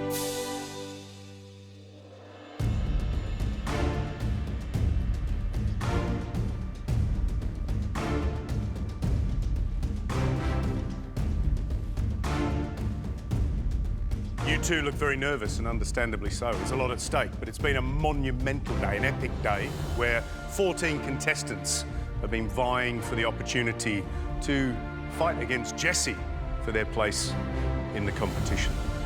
Stephen, you beat all of them. You earned the right to go head-to-head against Jessie. And you know what? It was great to see you both go for it. We understand how important it is to you. Both of you came up with absolutely beautiful ideas. But only one of you executed your dish with a total absence of negatives. That person and the person joining the top 10 is Jessie.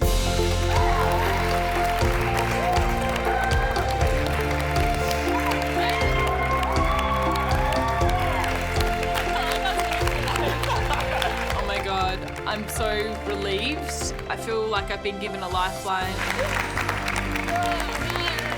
Jessie, that was a beautifully composed dish, and every single element had a role and filled the whole picture. Thank you. Stephen, we just needed some acidity. That jelly would have brought to the dish. Jessie, relieved? I am. I honestly am shaking so much. Yeah, I'm happy. How much do you want to get that black apron off? I would love to get the black apron off, and it's really dirty. Shake it off now, then let's go. I can? Yeah, absolutely. Ugh. Thank you so much. I'm gutted that I'm going home, especially because when you're in the top 10, this is where it really cranks up a notch. But at the end of the day, I've cooked 2 of the best dishes that I possibly could today. We're really proud of you, Stephen. We think you're a great cook. We're proud of the lot of you. We're proud that you come back in here with open arms, open minds, and go for it, because that's what cooking's all about, and you guys have done that. But now it's time to say goodbye to the MasterChef kitchen. Thanks, guys.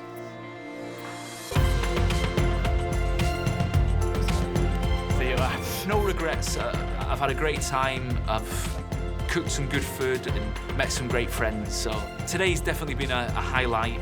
The food dream is still alive and burning brightly, and I've got the opportunity to grab it now.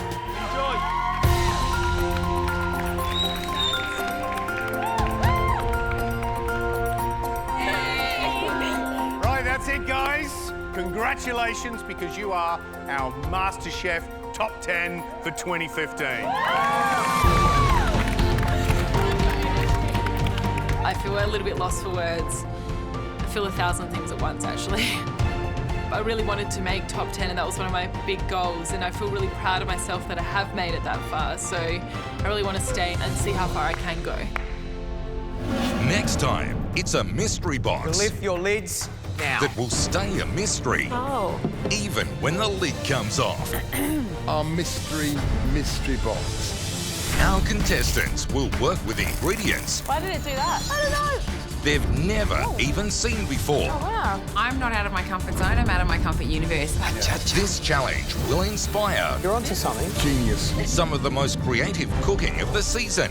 Gorgeously good. You're not top 3. I will eat George's hat. Just don't try putting a name to it. I have no idea what I just cooked.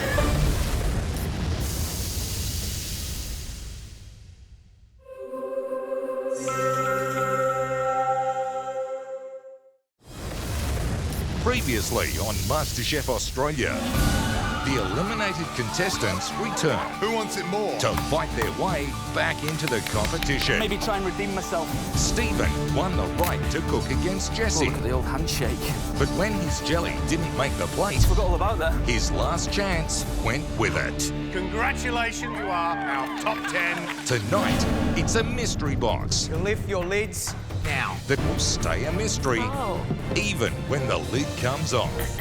Our mystery box. Our contestants will work with ingredients Why did it do that? I don't know. they've never even seen before. Oh, wow. I'm not out of my comfort zone, I'm out of my comfort universe. This challenge will inspire. You're onto something. Genius. Some of the most creative cooking of the season. gorgeous good. If you're not top 3, I will eat George's hat. Just don't try putting a name to it. I have no idea what I just cooked. The grand prize in Australia's biggest cooking competition. The chance to work inside the country's best kitchens. A monthly column in Australia's leading premium food magazine, Delicious. A stunning Alfa Romeo Giulietta. $250,000 to kickstart their food dream. And the title of Australia's next MasterChef. Burning up in my heart like a flame, like a brighter shooting star. In our souls, we all know our dreams make us. Burning up in my heart like a flame, like a brighter shooting star.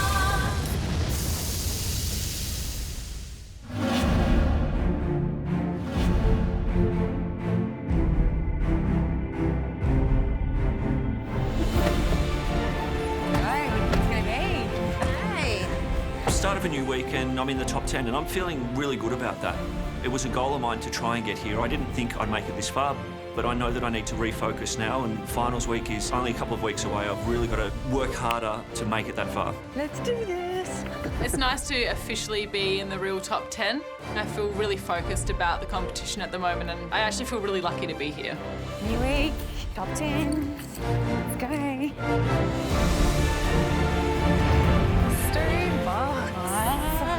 Walking through the doors to the MasterChef kitchen, I'm thinking about the fact that I haven't had a mystery box tasting yet, but I really feel like today's the day. Look how short the benches are. I know. It really is 10 of us now, huh? I really need to start pushing myself because I really do feel like people are overtaking me. Good morning. Morning. Welcome to a new week. Who said that when they came in? Oh, look how short the benches are. That was Who me. said that was you, Rose, was it? Yeah. Yes, because there's only 10 of you. We've got to that point in the competition, our favourite bit. But don't let the pressure get to you, honestly. You've got to have a bit of fun today, I think. There is no doubt about it that this competition pushes you out of your comfort zone. And today's mystery box is certainly going to take you outside of your comfort zone 100%. You ready to find out what you've got to cook with? Yes. Yes. You can lift your lids now. Oh. Whoa. So weird. Lift the lid of the box and I don't know what I see. I don't really understand what's on this box. There looks like some sort of bird, some black stuff. Yeah, it's a really weird box. This is probably the strangest mystery box we've ever put together. It's something we like to call our mystery box. Anyone able to name all 8 of those ingredients? Not all. Is this intestine? Who can name all 8? No. No, it's not. The black one. Put your finger into that little black bowl. You have a taste. Ooh. Have a close look at them. See if you can see all the tiny little legs. Oh my God, they're ants. Ants? These are sugar ants. What? They're ants. Ants. Oh God. Hell no, I've never cooked with ants before. Who's cooked with ants before? I don't feel great about cooking with ants. I feel like taking my shoe off and just squashing the whole bowl. It's probably wrong. I'm sure they're already dead. That beautiful bird is something Gary's eminently familiar with. It's a pheasant. Lean meat, though, tricky to cook. This little grain here is sorghum, 5th most eaten grain in the world. It's turned into a porridge. In Africa, it can be puffed. It's a delicious ingredient. The beautifully named achacha, which is a Bolivian fruit. Related to the mangosteen, the flesh has a flavour kind of akin to passion fruit, but slightly more vanilla-y. The stringy cheese is an Armenian cheese. It's soaked in brine, so when you taste it, it's very salty. You've got amchor, which is dried green mango. New Zealand yam, which is actually a tuber. Cucamelon, or Mexican cucumbers. And finally, I think the most interesting ingredient of the whole lot is this powder here. Have a smell. A bit of hay, a bit of tobacco in there. That is a flour made from the outsides of the coffee berry. It's kind of like a cocoa, but it's got some lovely tobacco flavour. So what you're going to have to do with this box, taste everything, and work out how you're going to use it. It's tricky, but as we know, we grow far more outside our comfort zone than within it. We can actually hear your brains ticking. It's hilarious, the looks on your faces. But you've got some fabulous ingredients there, and you've got a little bit of experimentation maybe ahead of you. You have 60 minutes to give us a gorgeous dish, and you have to use at least one of those mystery ingredients. You've got a regular pantry of ingredients underneath the bench that include flour, milk, eggs, butter, the usual stuff. We're only going to taste the 3 best dishes today, so you want to be up the top. And of course, the winner gets a great advantage in the next challenge, the Invention Test. Are you up for it? Yes. Good stuff. Your time starts now.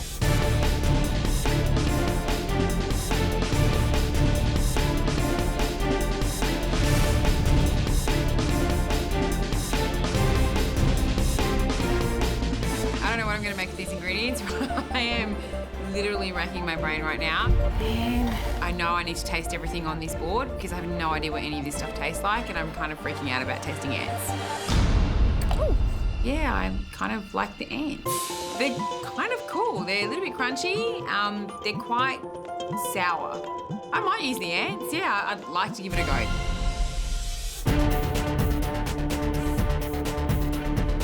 Oh, wow. Yum. I love it, because I think we're as bamboozled as they are. I'm looking at that box going, geez, there's only a couple of things I've actually cooked with. I mean, the pheasant, the little Mexican cucumber.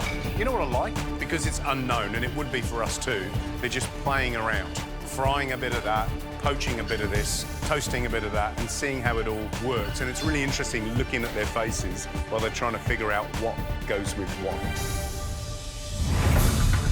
What am I doing? I don't know as well. It is weird. What is this stuff? I've never worked with any of these ingredients before. I don't even know what half of the names are, so I don't know what I'm doing here today. I can't think of a dessert, so I'm gonna use the pheasant. The structure of a pheasant or any poultry is very familiar, but cooking-wise, I don't know how to treat this. I'm hoping that it's gonna cook like duck, so I'm gonna cut off the pheasant breast, cook it on the pan, and then afterwards into the oven, and hopefully that's gonna cook nicely. I haven't 100% decided what I'm going to cook today. I know I'm going to try and cook this little pheasant leg. I'm going to puff some sorghum. It's all just going to come together as I figure out how things work. The first thing I'm going to do is see if I can puff the sorghum. So I heat up some oil in a pan and I just chuck a couple of grains in just to see if it's going to pop and create something crunchy and tasty. It's lit itself on fire, which is not a great start. Why did it do that? I don't know. It seems to have disappeared though. I've obviously left it in there for way too long because the sorghum has disappeared from the pot, so might stay away from that technique. Mine are doing it, Jess, and they're not disappearing. The sorghum puffs up really nicely and looks like mini popcorn, so I think I'll have a play with that and maybe make a sweet dish. Jessie, how do you feel back in the top 10? I'm super stoked. Right, come on then. Dish. I'm going a dessert. I'm kind of playing on the idea of this being like popcorn. So this is the sorghum. Yeah. How cool is that? I love that. I love that. I really do. Can you do some extra? I'm out. Oh, are you? Yeah, You're out, so- are you? Okay, done. Yeah. So we'll stop eating. Yeah. You're onto something. Yeah, you're onto something fascinating. Gary and George seem to really like the idea of the puffed sorghum, so I'm going to take that as the hero of the dish and do a puffed sorghum parfait. I've only got half a dish in my head, so I'm just going to make it up as I go along. I'm a little out of my element with these ingredients today, but I think we all are, so. I'm not out of my comfort zone, I'm out of my comfort universe. I don't even know where I am right now. The zone is here and I'm somewhere out floating in the atmosphere going, oh, what's going on? This is crazy. What are you cooking, Rose? Hi, I'm gonna use these langoustines. Langoustines? No, what did I get? Langoustines I got it wrong. Sorry, I'm confused. They're fish. What are these It's again? okay to be confused, that's right. This is achacha. That's right. And how Which can I is a forget type of that? fruit. How can I forget achacha? Yeah. I really like the bitterness and the sourness of them, so I'm going to grate the zest and turn it into a bit of a cake. So I've just made a pastry with, what was this again? coffee flour. The coffee flour, Right. the idea of the bitterness and, Yep, good idea. and maybe meringue and just a few other bits and pieces. In the last Invention Test, you're in the top 3, yeah? Yeah, I want to go there again. Yeah. My biggest concern with making the tart today is balancing the flavours. The bitterness of the coffee flour pastry, the sourness of the achacha curd, and the sweetness of the meringue. I want to play on that sweet and sour combination, and those ants are really quite sour, so I've decided to make a praline of ant. Yeah, ant praline. Something I never thought I'd ever hear myself saying. There's no mystery to what we want. We just want delicious food. 45 minutes to go. Come on. Come on, guys.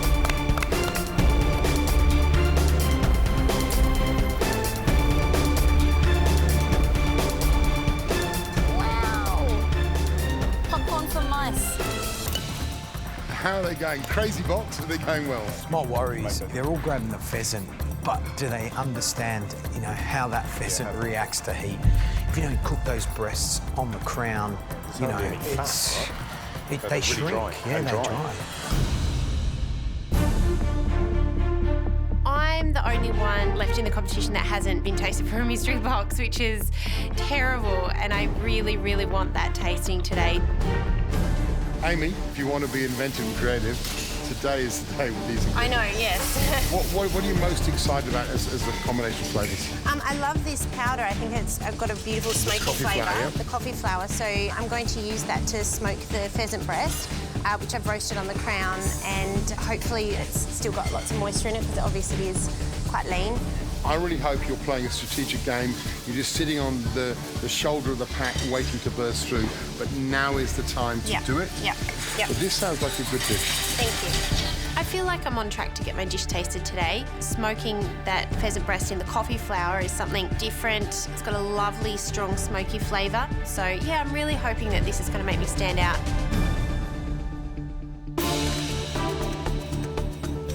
Okay, what's cooking? I have no idea at the moment. I've got the pheasant breast. Great. It's in the oven. And On the bone, off the bone? Off the bone. Off the bone? Okay. Yeah, is that all right? Not a lot of fat, that's all. Yeah. And if you overcook it, it's like cardboard. Pull it out so we can have a look at it. Yeah. Oh, gosh. Can you see that liquid running out there now? Yeah. Can you see that? That's what happens when you take it off the bone. Yeah. All right. I feel embarrassed. I feel really embarrassed. It was such a stupid idea to take it off the crown. I can't use my pheasant breast. I've got to start something else. I've got to think of something else. And I just can't think of anything. I really can't. What am I doing? I might be in a lot of trouble today. Today we have a mystery box with ingredients that I've never seen before, let alone cooked before. I've cooked the pheasant breast in the pan, and Gary and George said that I should have left it on the bone. It's a lean meat, so once you take it off the crown, it starts to lose its juices and it starts to become dry. I've got to think of something else. I've got to get something up on the plate. Now I'm just trying to do backup plan. I've got the legs here, so I'm just going to fry those off. And I'm just going to, halve them up, divide it, and see how I can go on the plate. I'm going to pan fry the legs on the bone, and hopefully they're going to cook perfectly.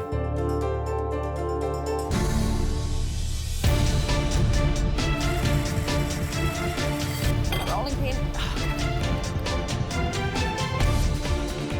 I think what I'm going to do today is take the pheasant leg and stuff it with some of this Armenian string cheese just to try and keep it nice and moist on the inside. I work in a fromagerie, but I have never come across an Armenian cheese before. So yeah, 100% want to try and play with that. Jessica. Hi, how you doing? Oh, I like what you're doing there. How does that react under heat, that cheese? I assume it's not going to melt hugely just by the texture of it. So actually, it might actually come out in the same way you put it in. I'm just thinking, how hot will it get inside that leg? Yeah, right. Probably not very if it's a lean Not meat. very. So I don't know. I've never used that stringy cheese before, but what I'm Okay. asking is if you're expecting it to melt, maybe it won't. Maybe it won't. Yeah. So. Okay, cool. Thank you. Gary suggests to me that it might be a good idea to see how the string cheese cooks down and how it's going to act inside the leg. So I chuck some of this string cheese into a dry pan and wait to see what happens.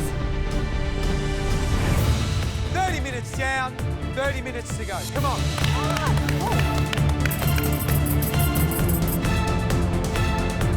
I gotta get a ripple on.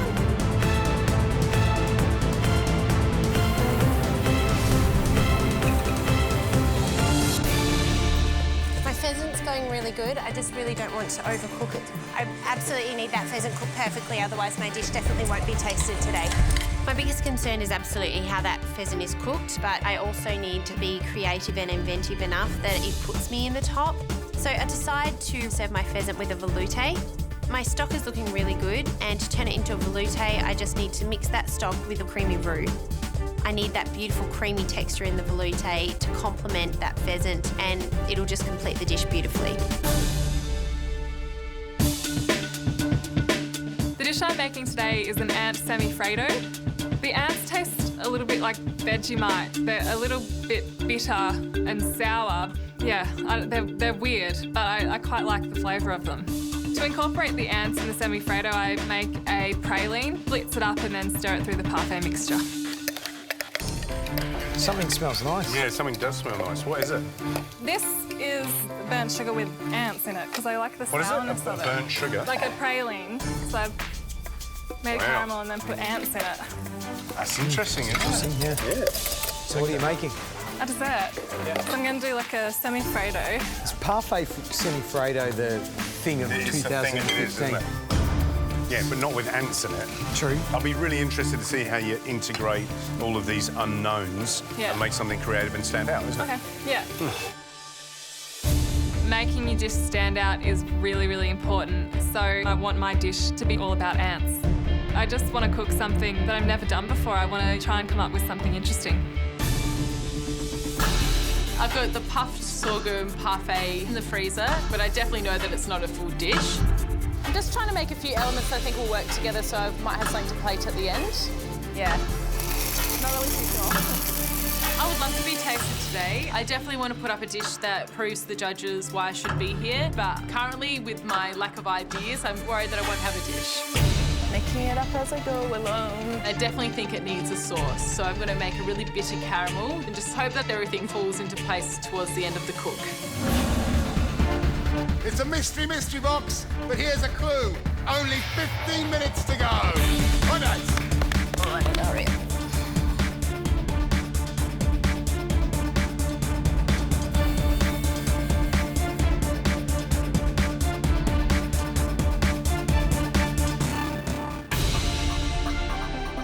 So I chuck some of this string cheese into a dry pan, and what happens is sort of incredible.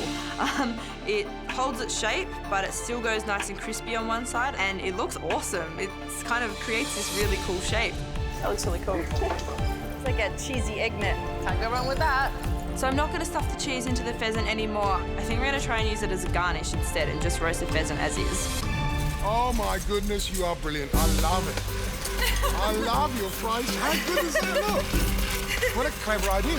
What's it taste like? 'Cause it's so just salty. Tastes like the bits on the edge of a toasty. Genius. Thanks, Matt. Matt seems to think it's a really good idea, so I think I might be on the right track here. The only question mark for me today really is how that pheasant's going to be cooked.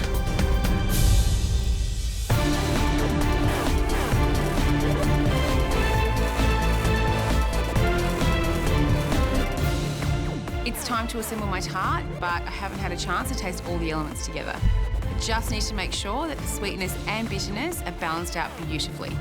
I taste my coffee flour pastry and my cha-cha curd, and they actually taste really, really good. But I taste my meringue, and it's just far too sweet. I'm just not happy with it. It's just not the right flavour. It's just too overpowering for the coffee flour, and it's too overpowering for the cha-cha curd. I desperately need to think of another element that's going to balance out the flavours of this tart, but I've only got 7 minutes to go. I'm thinking, I just need something soft and light and really delicate to go with it. I think I'm going to whip up some cream. It's simple, but, cream's always delicious. I'm really panicked. I just hope I can get this done in time. Remember, we're only tasting the top 3 dishes, so make your plate shine. 5 minutes to go. I don't like today's cook, Matt. So much weirdness.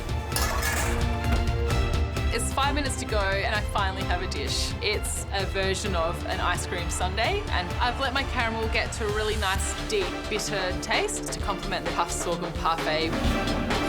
I like pushing the boundaries with desserts, so this is one that I'm really happy with. I'm happy with the flavours of it, and you can tell that the dish is all about ants. The pheasant's looking beautiful. It's got a lovely, strong, smoky flavour, and my veloute's a nice consistency, so I'm just going to add the pan juices from the pheasant just to give it that little bit extra flavour.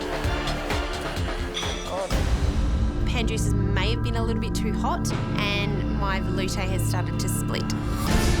I can't believe this is happening. I have never been tasting a mystery box before, and I really wanted to be tasted today, but a split veloute is inedible. It's not nice at all. I look at the clock and I've got 2 minutes left to go. I don't have enough time to make another sauce, but I can't serve my pheasant without the creamy element. I don't know whether to serve the veloute or not to serve it. With 2 minutes to go, my veloute has split. I don't have enough time to make another sauce, but I can't serve my pheasant without the creamy element. I really don't know what else I can do, so I serve it anyway, just on the side. I really hope it doesn't ruin my chances of being tasted. No more time for experimentation. 1 minute to go. Come on. My cream has worked out really well. I just need to sprinkle my ant praline over the top. I'm really hoping the flavours are all going to work together.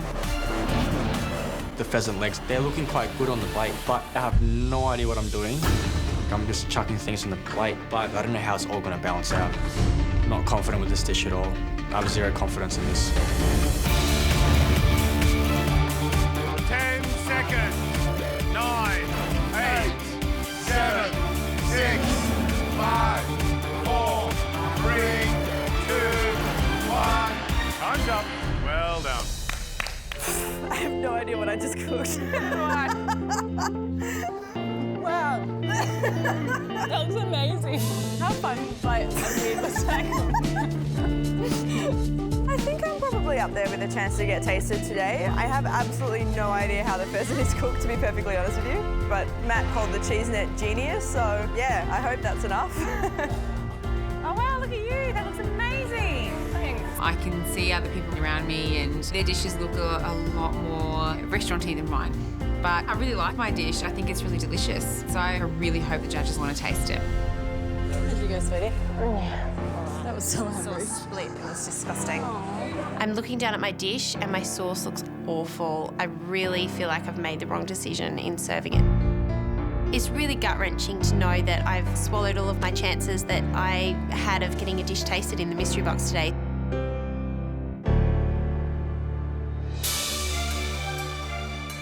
Just competing in a mystery box. I think the first one where you pop the lid and you don't know what half the ingredients are.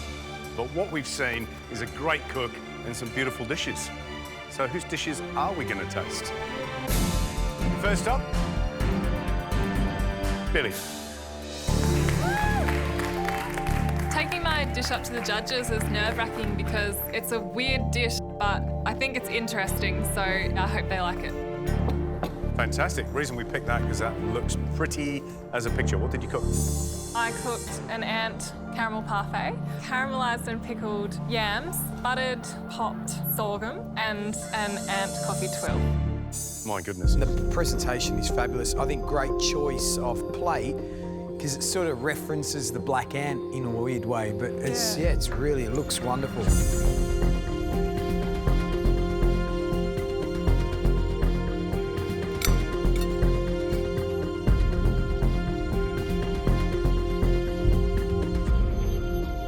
The danger with insects is to hide them, to pound them up and to use them as flavouring.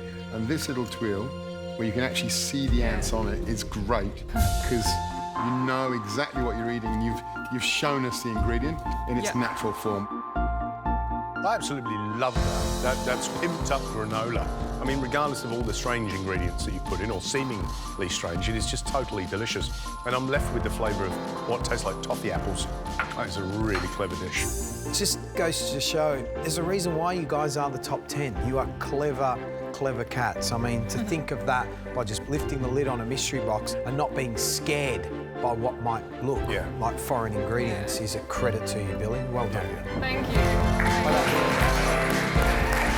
Hearing hearing their feedback is wonderful. I don't think I've had such good feedback like this in the competition so far. So yeah, this is a really big lift for me. Oh, that's amazing. The next dish we'd like to taste belongs to Jessie.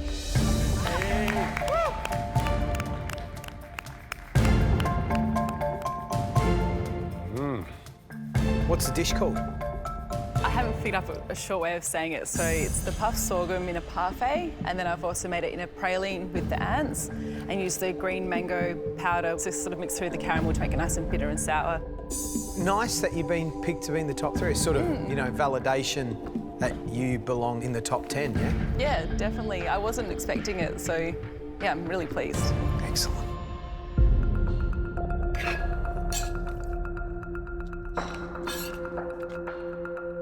Oh, jeez. That's fire enough, isn't it?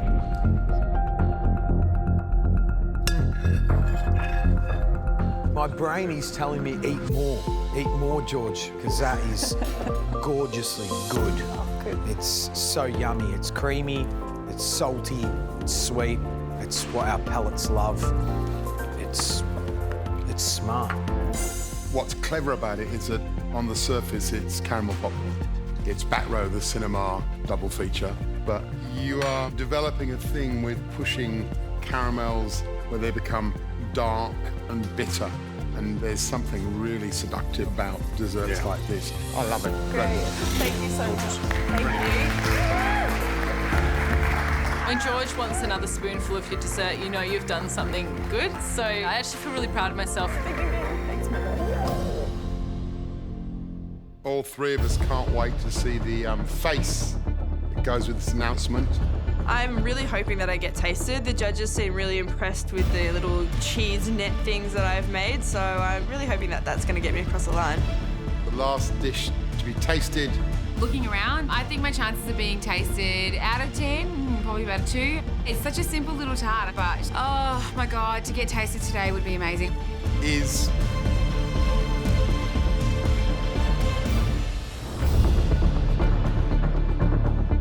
all 3 of us can't wait to see the face that goes with this announcement. The last dish to be tasted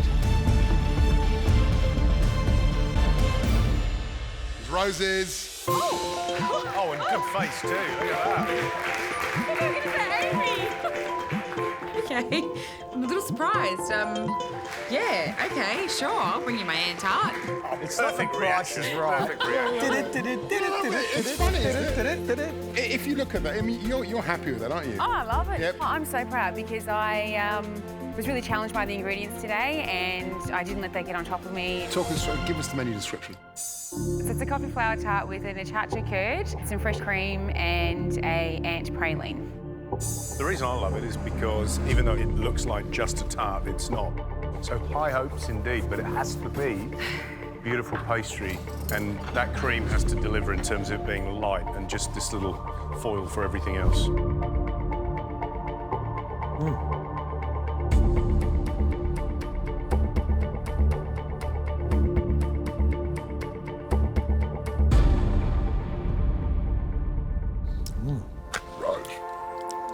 Rose, have you had it? I had a little bit before. Here, have some more. Yeah, okay.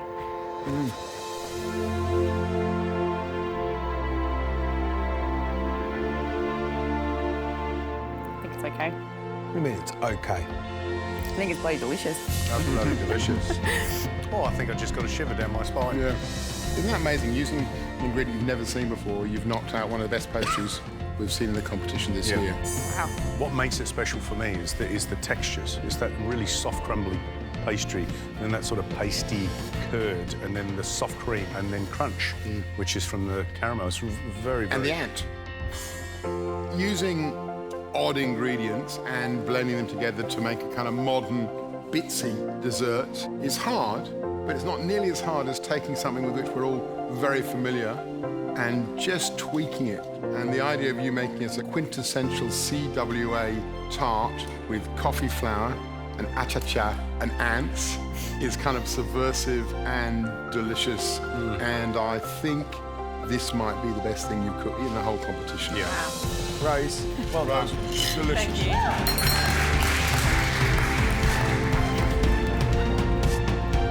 Go ants. Everybody should go buy ants and just cook with them. I am so happy, and I'm really excited that I'm a chance for having the top dish because it's 1 in 3. My odds just got so much better. Oh my God, I was not expecting them to say my name.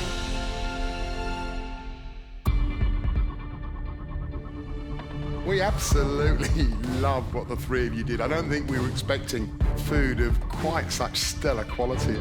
Jessie, Billy, amazing looking dishes that delivered on that promise. Rose, yours was a dessert by stealth. It looked kind of home style, but Rose really, really loved it. You're the winner, Rose. Congratulations.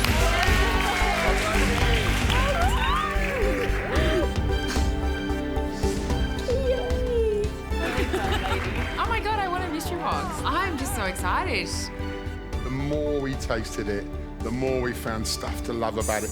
The beautiful buttery shortness of the pastry, the flavour of the coffee flour, the use of the achacha skin to make the curd, and the billowiness of that cream. Then with the ants on top. Delicious. Excellent cooking, well done. Right, Rose. That means you win that fantastic advantage in this challenge, which is the Invention Test. Ready to find out what it is? Absolutely. Come on then, let's go have a look. Never been here, have you? No. Hey? First time for everything. Rose, you've heard of the power of 3. Well, today, you get to choose 3 things. What you cook with, the style in which you're cooking, and the length of the cook, the time of the cook. A lot of power, huh? That's a lot of power. That's good. Yeah. Rose, your first choice is between Okay.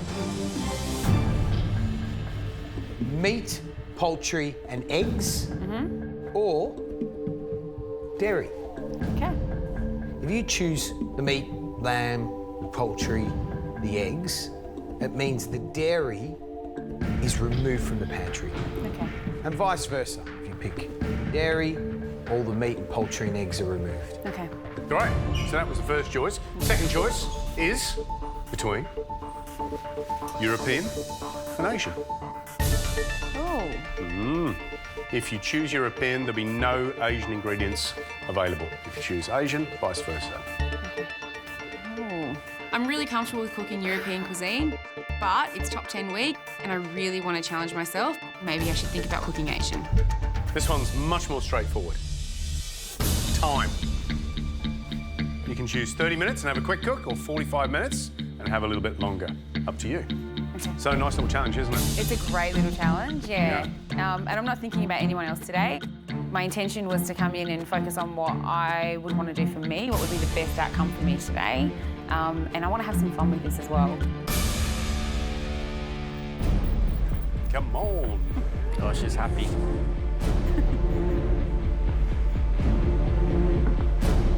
So you're keen to see what you're in for, or what Rose put you into? Yes. Rose, tell them what your 3 choices were. I got to choose the style that we cook with today, the pantry that we cook with, as well as the time. Uh-oh. That is such a good advantage. Right, Rose, let's put them out of their misery. Show them what you picked. I picked Asian, meat, poultry and eggs, and 45 minutes. Because Rose has chosen Asian, in that pantry, all the European ingredients are off limits. Because Rose has chosen red meat, poultry, eggs, there is no dairy, no milk, no cream, no butter. That part of the fridge is bare. We're looking for the 3 best dishes to go forward to an immunity challenge. The 3 worst dishes find their maker in a pressure test where one of them will go home. You have 45 minutes to bring us that dish. Are you ready? Yes. Your time starts now. It's like a nightclub. There are quite a few sections that have been blacked out with ingredients that we're not allowed to use. They look around and I've got no idea what I'm going to cook. A lot of Thai ingredients are jumping out at me. I see a lot of Thai herbs and I see ginger and lots of things that I feel like I can use. I just kind of grab things that I feel work together and I see a duck, I'm just going to use duck and build my dish around that. I love cooking with duck. Tamron, there you are. I'm just so comfortable cooking with it.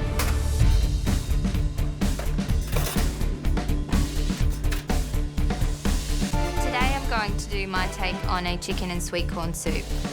I get back to my bench, I've got all my ingredients, I pull my chicken out. Damn it, that's a duck, not a chicken. I'm running frantically to the pantry like I'm holding a little baby underneath its wings. How else do you run frantically with a chicken or a duck? It's not an easy thing to do. I grab my chicken, I run straight back so I can get started on my soup. To make my chicken and sweet corn soup, I need to make a base stock. I'm going to use lots of Asian flavours to do that and use the chicken bones. I don't even know what this is. I'm not a great Asian cuisine cook. This is something that's out of my comfort zone, so I'm just going to focus on getting the flavours right and putting up a dish that actually tastes good. I love Chinese food and I'm confident with the flavours with Chinese food, so that's what I'm doing. What's the dish? So I'm going to do a poached chicken breast. That's in Chinese spices primarily. I'm going to do a black sesame paste underneath with a spring onion oil. Yeah, love it. Good. Get some texture in there, gooey Yeah. bits, sweet and sour, you know, all that. Every dish is about balance of flavour, but in Chinese cooking, it's so much about balance of flavour. So I really want to make sure that I have enough time up my sleeve to get flavours right. So I'm making a stock to poach my chicken breast in. It needs to be full of flavour because really my chicken breast is only going to be in there for 20 minutes or so. So it needs to infuse as much flavour and aromats into that breast as possible. The chicken's poaching away. I don't need to worry about it for another 20 minutes. The next thing I move on to is my spring onion oil. Spring onions use so much in Chinese cooking, so I figure it will give a really nice look to the dish, plus taste. I'm nervous about having the advantage. I mean, I like that I had a good cook this morning, but there's no room to make mistakes today.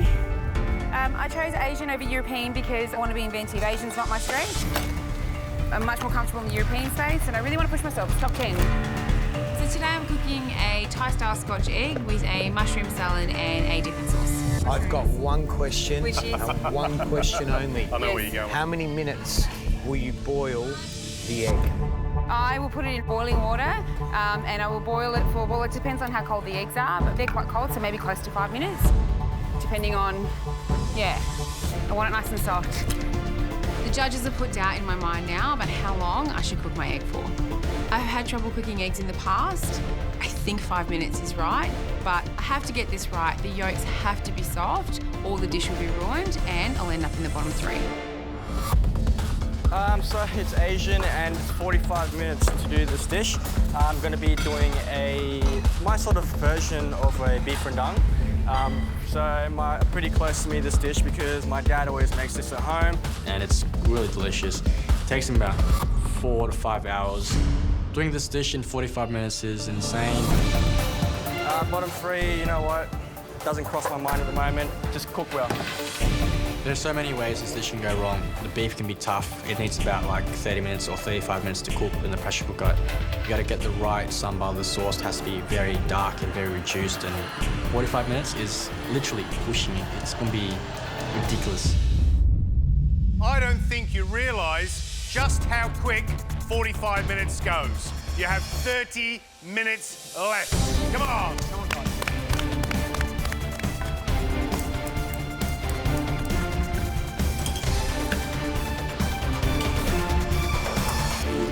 So I'm going to do a little beef dumpling in a spicy beef broth. I know this is a big undertaking in 45 minutes, but I have to get this meat soft, shredded and into the dumpling dough before I cook the dumplings. It's a big risk, but I know I have to be inventive today to stay out of the bottom 3.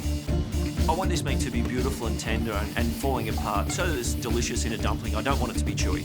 I'm putting the meat into the pressure cooker and I know that it needs to cook for about 30 minutes, and I'm looking up at the clock and there's only about 30 minutes left. So I know I'm really going to be pushing this to the line, but I can get that meat out a few minutes early and it might be done in time. I'm just really hoping that it's going to work out okay. Hi, Georgia. Hi. What's going on? I'm making a chicken and sweet corn soup. Oh, yeah. Yum.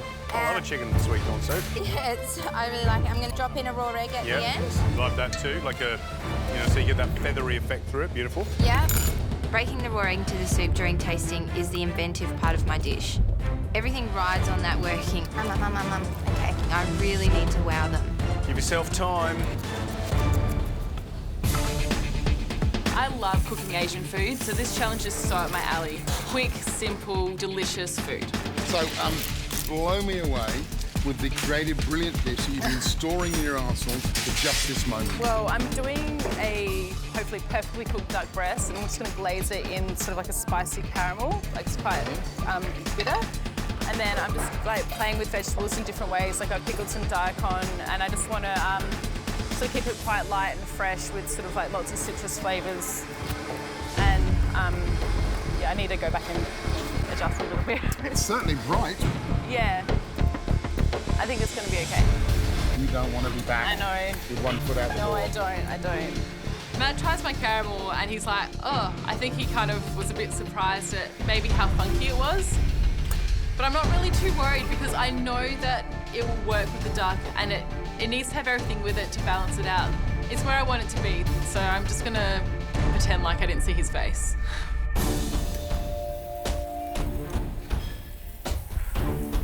I was very disappointed that I didn't get tasted this morning in the mystery box, but Japanese is my absolute favourite Asian cuisine, so I'm really, really hoping to get top 3 today. That would be a massive, massive thing. Jessica, Hi, how are you? what are you doing? I am going to do a little Japanese beef dish, so a little black sesame tare on the beef, char grilled, direct black on the outside. I'm also doing a little shimichi togarashi sprinkle over the top. What's that? It's like a little Japanese spice mix. Gary and George, it sounds like they aren't sure about the flavours that I've put together. I'm not worried. Flavour is definitely not my weak point. Here's my little brush. The flavours are there, so hopefully the judges understand my dish and love it. Wow, it smells wonderful in the kitchen. We just hope there's wonderful on the plate. You don't want to be in that bottom 3. 20 minutes to go. Come on. Oh, my God.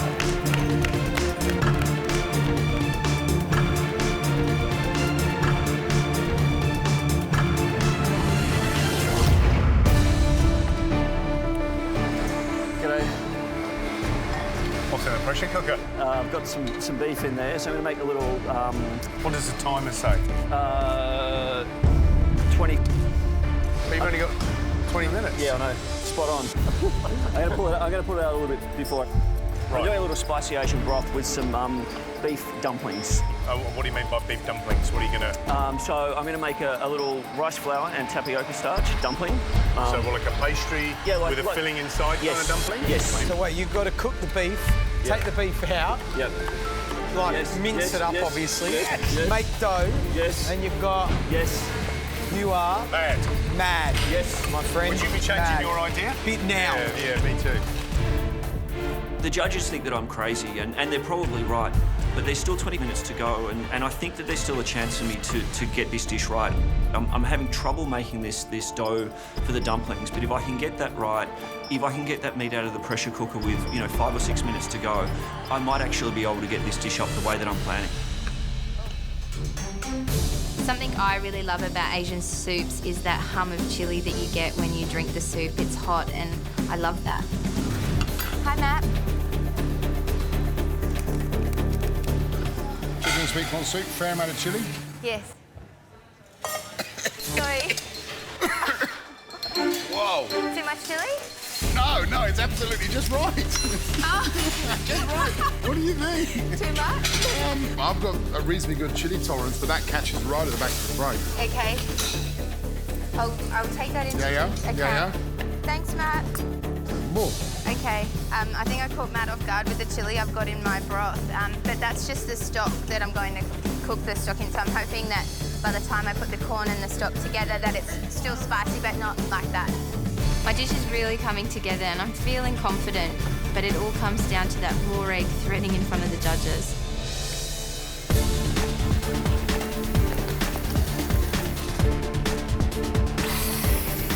10 minutes ago, I released the pressure from the pressure cooker, and I'm just hoping the meat is cooked. If it's not, it's going to be tough, and it's not going to be nice to eat. Just hope that's done, or at least okay. Just check that, right? Because you still got 10 minutes. Beef is not done. So I'm stressing out at the moment, just hoping that I can get it done very soon. Otherwise, I'm screwed. Ingredients picked by a rose, but can you bloom under this pressure? 10 minutes to go!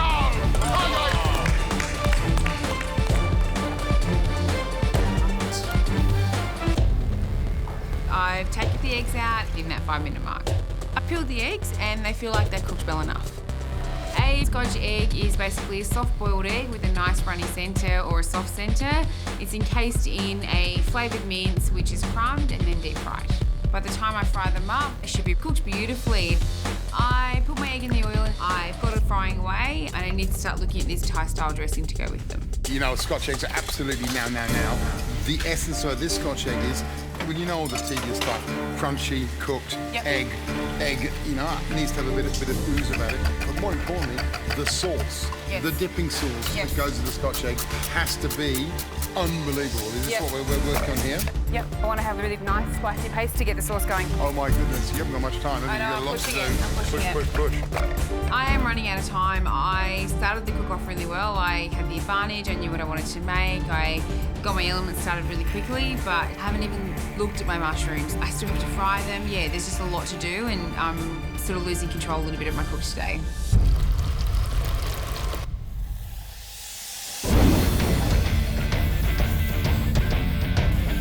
That was not intentional, by the way. I wish I could say it was. The chicken's cooking, the onion oil is done. I now have time to get this sesame paste tasting absolutely perfect.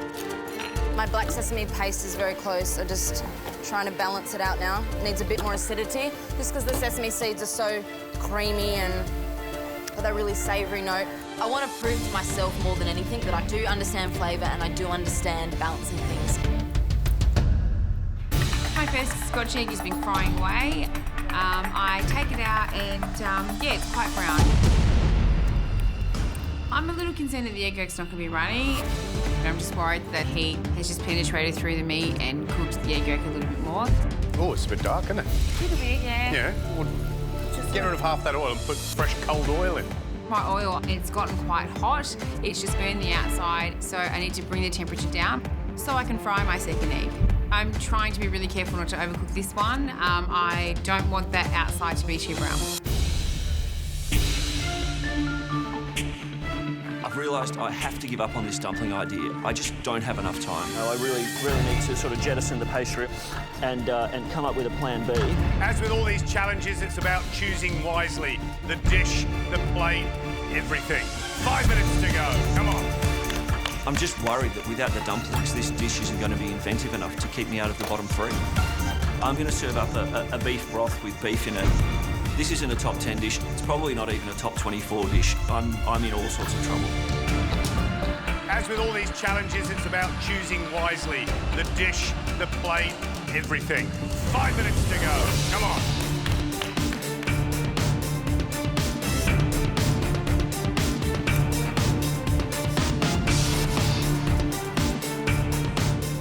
I've realised I have to give up on this dumpling idea. I just don't have enough time.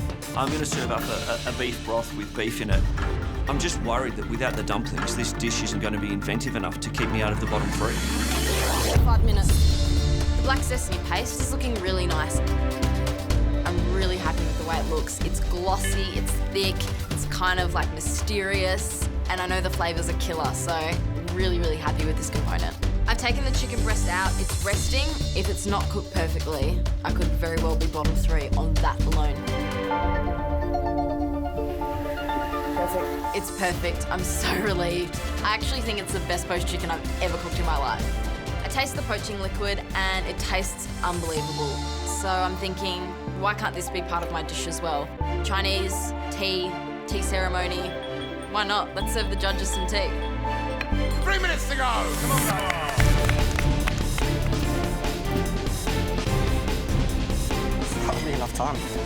Hardly enough time. 3 minutes to go, my beef isn't cooked properly.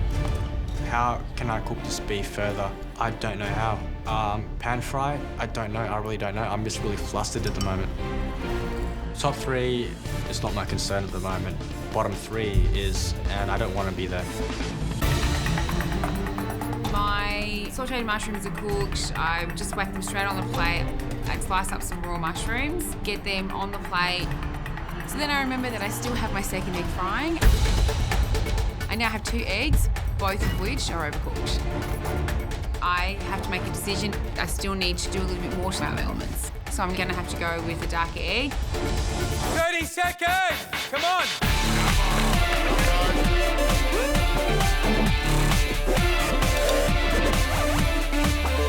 Today I'm going to have an egg that I whisk through the hot soup in front of the judges and then garnish it with my other garnishes. Raw egg in front of the judges is definitely a big risk, but I feel like this is an invention test. You need to push yourself. I want them to be impressed with me. I want to see that egg thread through into my chicken and sweet corn soup. Okay, 10 seconds. 9, 8, 7, 6, 5, 4, 3, 2, 1. Time is up. Well done. Oh my. Holy crap. Yep. I think everything I got on the plate is pretty tasty. I am happy with the dish. It's tasty. It's something I've been thinking about for a while. So, yeah, I'm never going to not be nervous, but I am happy with how it turned out. Looking down at the dish, I'm disappointed, to be honest. I don't think it's as good as my dad's at all. It's not what I want it to be. Yeah, I'm a little bit flat. I mean, it wasn't the dish that I wanted to put up. I think that, one of the problems with this dish is that it's probably not inventive enough for an invention test. There's some nice flavours in there, but there's nothing super creative about it. Invention, but there are some parameters, as always. You had 45 minutes, it had to be Asian, and of course you had to cook with beef, lamb, chicken, or eggs. Rose, you had the advantage. The question is, how have you done? We'll find out shortly. First up, Jessie. At my bench, Matt was very concerned, but I think the caramel really needs the strong fish sauce flavour. I'm pretty happy with my dish. Ooh, it does look good. What have you cooked? I've done pan-seared duck with a sour and bitter caramel, mandarin and pickled daikon, and just a herb salad. Oh, it's very pretty.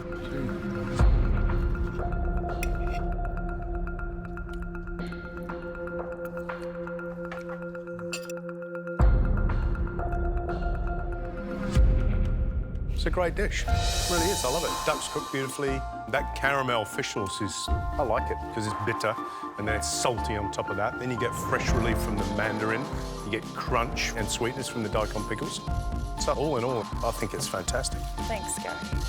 This combination of the freshness of the mandarin and the herbs with the fish sauce caramel-like dressing and then that big chunk of duck is just great cooking. Well done. Thank you.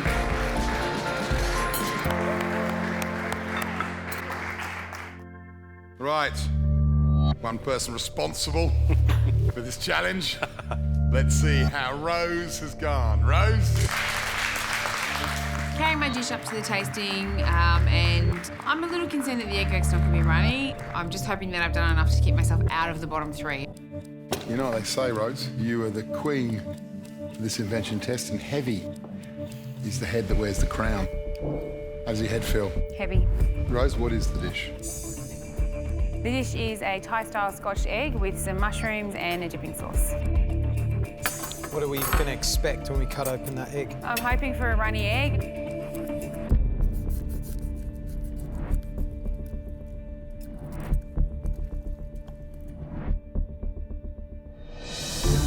Egg's great.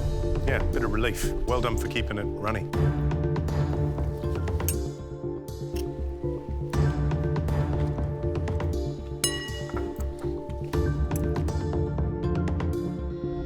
You've got this beautiful, subtle flavour in the chicken mince. It's really lovely. And then you've got the egg, which again is quite a subtle flavour. And then we're bombarded with the same flavours blown out really big in the sauce. They just kill everything. And so you lose the subtlety. So what it is this kind of very noisy collection of sweet, sticky, coarse aromatics is dominating what's really quite a pretty Scotch egg. Thanks, Rose. You know, having the advantage and really pushing myself to be inventive and creative and do something different, it didn't pay off. So I just know that it's going to be me in that bottom three today. Next up, Ashley. I have cooked a glazed quail egg with a miso broccolini puree and fried broccolini. I love the broccoli and the miso, actually, and I love the roasted crispy broccoli. Billy! I've done beef tataki style with a Thai salad, poached egg and a chili mandarin ginger dressing. I like it, and the reason why I like it is because it's cool and a salad, and then it suddenly really burnies, and that combination is so Moorish. Amy. It's a poached chicken breast with a Vietnamese herb salad and a ngoc cham dressing.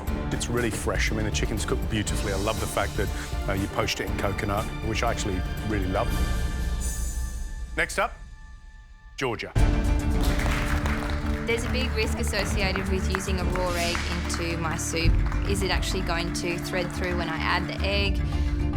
I haven't never done this before, so I really have no idea if it's going to work. Go? Finish. Curious. So I've made a chicken and sweet corn soup with an egg, crispy chicken skin, and some fresh herbs. Great. It's crunch time. I add my egg to my soup and I'm really, really nervous. I'm whisking it into the soup and I'm not seeing it setting or cooking yet. And I'm wondering if I've made a really bad decision. Why the egg? I just think of Chinese sweet corn and chicken soup. And it... Didn't quite do what you wanted it to do, did it? No. Because you want the egg to thread straight away. Yeah, I thought it would. I'm sorry. The best intentions.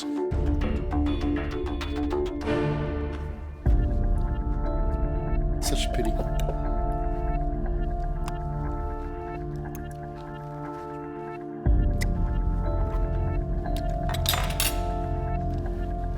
I'm a bit like you, Georgia. My skill in the whole Asian side of cooking is not amazing. So you try and hang your hat on things that you know, chicken and sweet corn soup's a great one. And that's got great flavour, but that threading of the egg. Look, it's very wholesome, but it's very midweek. I mean, I could make that soup really, really quickly when I got home from work. And I think that egg has done something very odd to the texture, like really odd. Thank you. Thanks, Georgia. I had a beautiful bowl of flavoursome, hearty, sweet corn soup, and now I've completely ruined it, stirring through a raw egg. I'm feeling very concerned that I've put myself in the bottom three again. Next up, Jessica. I'm quite nervous, but also quite excited to get tasted today. I'm really happy with my dish, so yeah, excited. It looks pretty. I like how you've played it up. What is it? We've got a black sesame tare glazed sirloin, little spicy nori salt underneath, a wasabi and spring onion relish on there, some puff sushi rice, toasted nori. What do you mean by tare? What do you mean by that? So like a soy, so reduced down soy, mirin, rice wine vinegar, black sesame, just those flavors.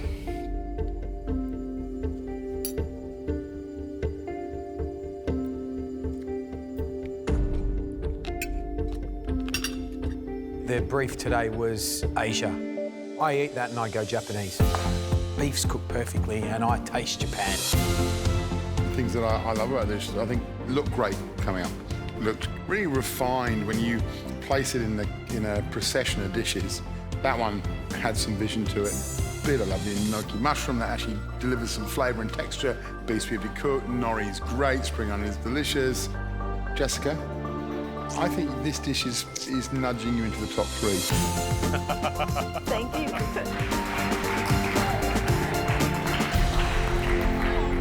Next dish up is Reynolds. I'm feeling nervous and disappointed and worried, really worried to take this dish up to the judges because I'm just trying to prepare myself for the bad feedback. Reynolds, you had a few traumas today, didn't you? Yeah, I really wanted to do an Indonesian dish. So what is this dish aspiring to be? It's just hopefully, it's my take on a beef rendang, which my dad, always cooks since I was a child, and it's really close to me. So it's just one of those things that I needed more time with. When your dad cooks a rendang, how long does it take? Quite a while. How many hours? Probably about 3 or 4. How long did he have? 45 minutes. Oh, the eggplant looks all right. What about the beef? Is it tender? Can you? Oh. No.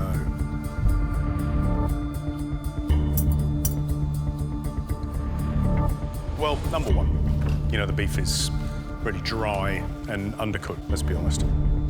The sambal, and I love sambals, just needs to be more complex and the balance isn't quite right. I'm trying to find a positive. The garlic is crispy and delicious. It's a bad day for you, Reynolds, in this kitchen. Doing an Indonesian dish and stuffing it up is frustrating, it's disappointing, it's embarrassing, and I feel bad for putting up this dish in front of them. Next up, Sarah. It doesn't matter how confident you feel, the moment you put that plate down and you take a couple of steps back, anything can happen and the judges can shut you down like that. I've done a poached chicken with a black sesame paste and a spring onion oil. And I've also paired it with the poaching stock, so we can have a tea ceremony. Cheers, boys.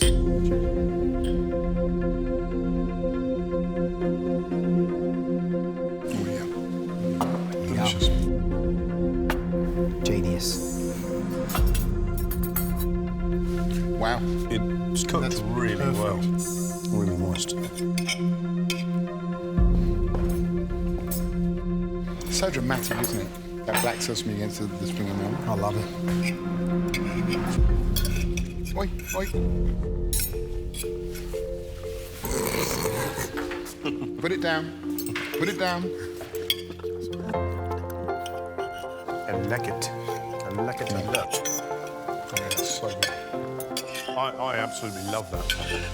I love it because we don't see a lot of black sesame and we don't see a lot of black sesame paste, but it's absolutely delicious.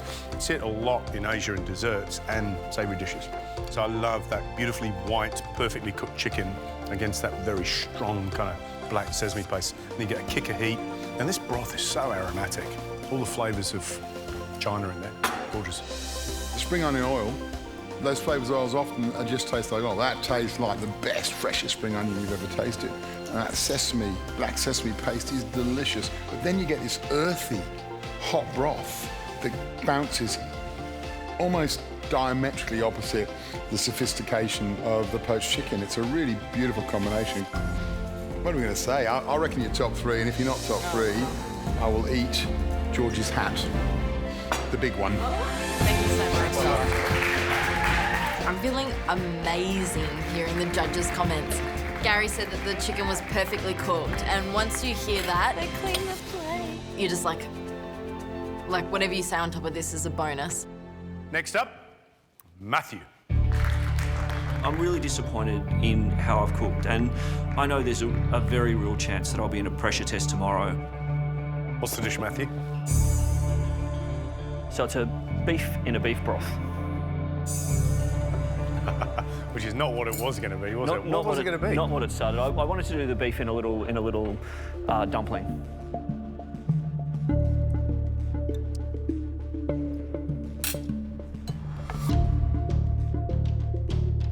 You know what? You've got to be realistic.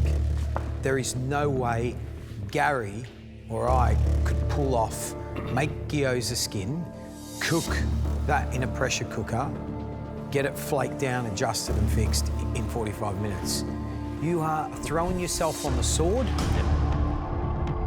The beef is not quite as cardboardy and hard as Reynolds. And it ain't a dumpling, which would have been nice. I mean, I'm embarrassed with myself for putting up such a terrible dish. I'm supposed to be in the top 10, and this dish just doesn't live up to that. So I feel pretty bad. Today has been, I think, the oddest day in the MasterChef kitchen this year, from the brilliance of your cooking in the mystery box to that maelstrom of an invention test.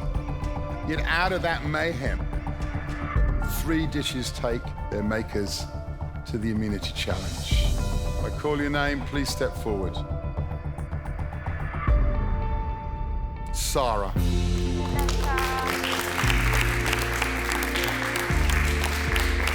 Sarah, that dish was a ray of sunshine on a stormy, stormy day. Perfectly poached chicken, the earthiness of that black sesame, the brightness of that spring onion oil, perfectly balanced by that warming, nourishing, and wonderfully aromatic broth. We loved your dish. Congratulations. Our second ray of sunshine came from Jessie.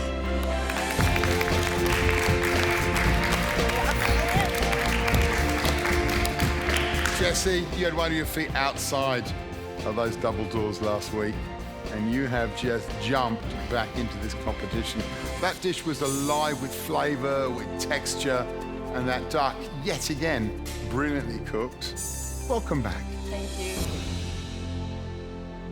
The final person to be cooking for immunity later this week is Jessica.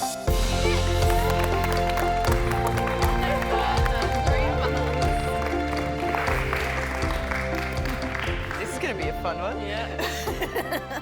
Jessica, you didn't just bring us a dish that looked beautiful, you brought us a dish that spoke loudly with a Japanese accent, and we loved it. Well done. Thank you.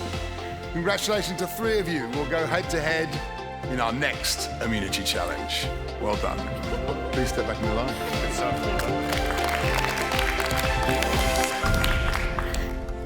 So that was the good news. And now for the bad news. For 3 of you, it wasn't just a moment of madness, it was 45 minutes of madness. And the problem started, to be honest, we think, right at the start of the cook. Really the inception of those dishes.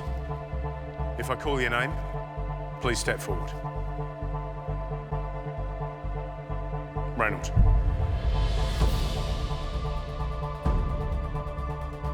Matthew. The third person cooking in tomorrow's pressure test. Rose. It's okay, I knew. Reynolds, Rose, Matthew, you know the situation. Tomorrow's a pressure test. You've been here long enough now. You know what's going to happen, all right? So go home and prepare yourselves. Get some rest, and we'll see you bright and early tomorrow morning with all guns blazing. You hear me? Yes, George. Yes, George. Off you go. Thank you. See you later, guys. I've gone from having an amazing morning today in Mystery Box. I had a dish of the day, which is so exciting, to getting to the end of this invention test thinking I can't believe that I am going to be facing elimination over a dish that I should have completely nailed. Not feeling great. It's not good. Next time, it's her 8th time wearing the black. Let's do it. But can the Eliminator Today you'll be recreating my signature dish. survive a spectacular Janice Wong pressure test?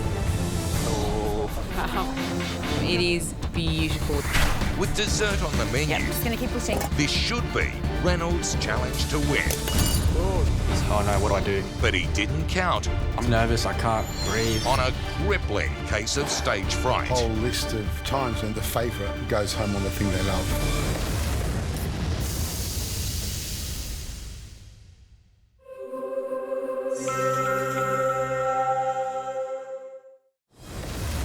Previously on MasterChef Australia, Rose won the advantage. That's bloody delicious. But spun out in the second round. Oh, it's a bit dark, isn't it? To end up in elimination. Rose. With Matthew and Reynolds. Tonight, it's Rose's 8th time wearing the black. Let's do it. But can the Eliminator Today you'll be recreating my signature dish. survive a spectacular Janice Wong pressure test? Wow. It is beautiful. With dessert on the menu, Yep, just gonna keep pushing. this should be Reynolds' challenge to win. Oh no, what do I do? But he didn't count I'm nervous, I can't breathe. On a crippling case of stage fright. Whole list of times when the favourite goes home on the thing they love.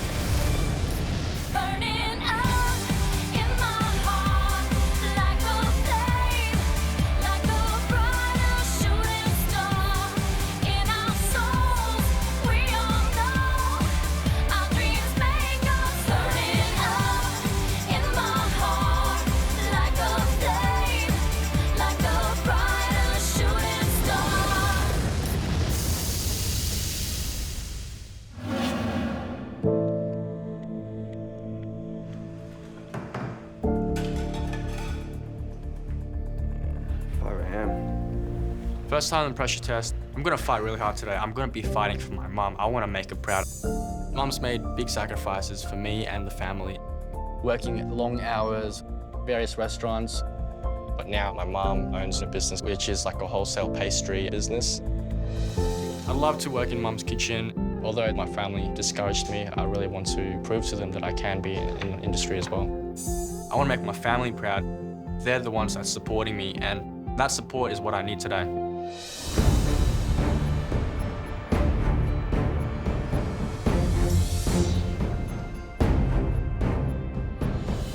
Today in the pressure test, I'm up against Rose and Reynolds. Rose has been in a lot of pressure tests, so there's no doubt she has the ability to handle the pressure. Let's do it. Reynolds is a very strong cook, and if we get a dessert challenge, that will really play to his strengths. But my focus really today is on what I can do well and making sure that I cook well.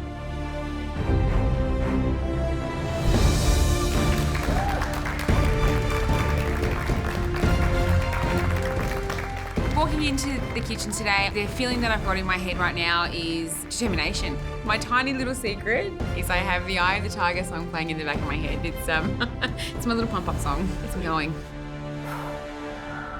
It's a pressure test today, back in black, but welcome, because we can't wait to tell you what you're going to be up against later on. I'm excited. And apologies for George. Not feeling well today, so he can't join us. Well, like we've said before, this is the pointy end of the competition. You know, if you want to win this competition, and all of you can, then it's head down, bum up. A great pressure test pushes you, it challenges you, and also it helps you grow as a cook. And this is a great pressure test. A lot of fine chefs have walked through those doors. Chefs who are at the top of their game around the world. And today is no exception. This chef doesn't merely push boundaries, she crashes through them. Her mentors include some of the best pastry chefs in the world. New York's Will Goldfarb, from Barcelona, the brilliant Oriol Balaguer, and of course, the master himself, king of patisserie, Pierre Hermé.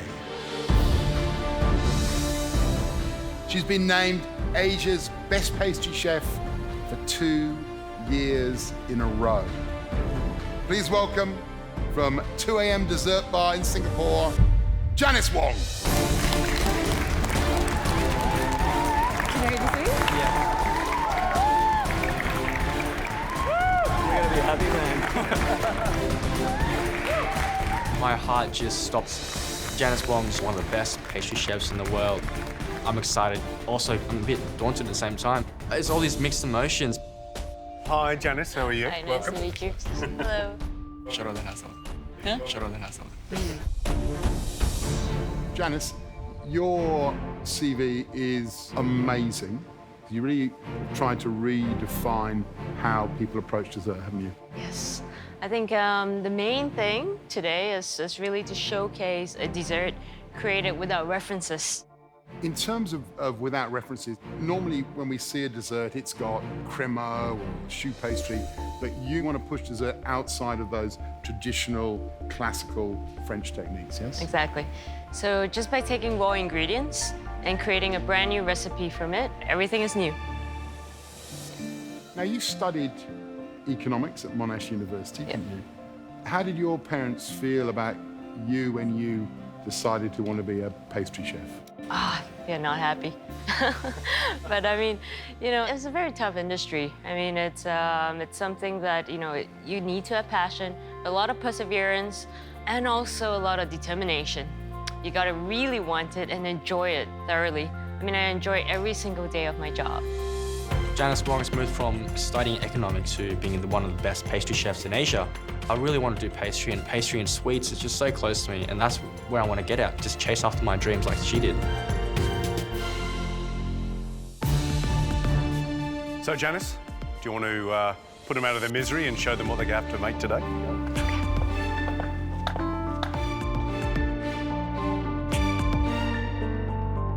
Today, you'll be recreating my signature dish, the Cassis Plum.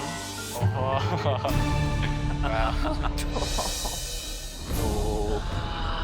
Oh my God. That looks so beautiful. Wow. It is beautiful. That is a piece of artwork on the plate. So, do you want to come forward, guys? Have a closer look. We'll just let you marvel at it just for a second. Oh my gosh, that is spectacular. It's a little bit intimidating. It looks so refined. There's obviously going to be a lot of technique going into making this. I know that cassis means blackcurrant, so I think this is going to be incredibly delicate in texture and also fruity in taste. What do you think, Reynolds? You've got a big smile on your face. I'm really happy about this. So come and explain this Cassis Plum. So there are about 10 textures in this dessert. We have raspberry Rice Krispies, which gives it a little crunch. Cassis pastels. Now these pastels give it a punch. And the refreshing notes from yuzu caviar is over here, and yuzu tapioca rubies. This is a very Asian dish. So there's two elements that are yuzu that we can see here, is that right? Exactly. So the most important part, which is one of the pressure points, would be actually the shell here.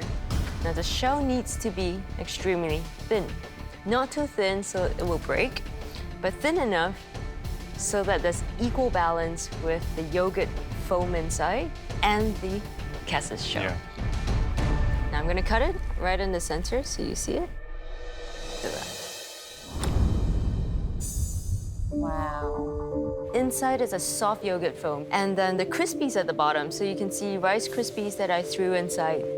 Beautiful. Shall we? Yes.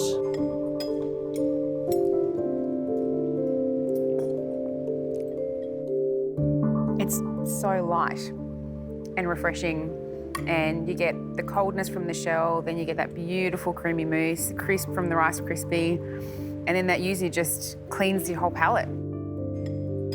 There's some really interesting flavors. The yuzu, which is an Asian fruit, adds a pop of citrus. It looks elegant, it looks simple, it looks beautiful, and it tastes complex.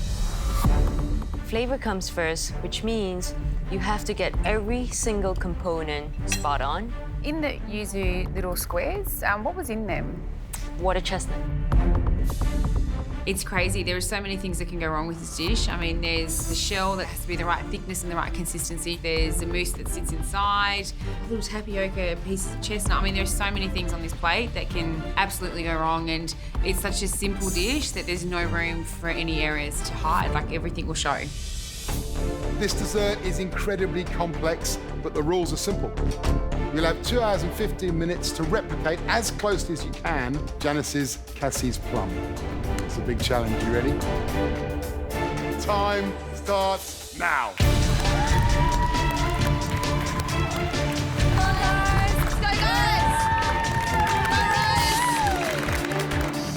Time starts, and the first thing I do is read my recipe, making sure I understand it. I've been in so many pressure tests, and this is my 5th time around. I know that if I don't really get my head around it, then I could get myself into a whole world of pain later on in the cook.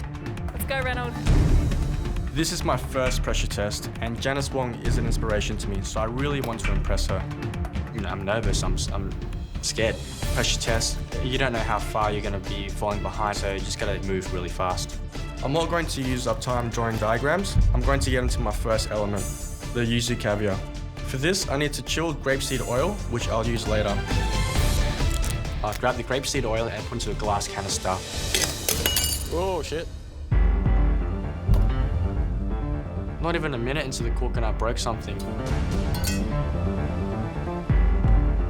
The pressure is everywhere today for Reynolds. It's not just about the time and the dish itself, it's also about what it is and what it means to him and where he wants to go. So I'm just hoping that he can get his nerves together. Just read through it carefully.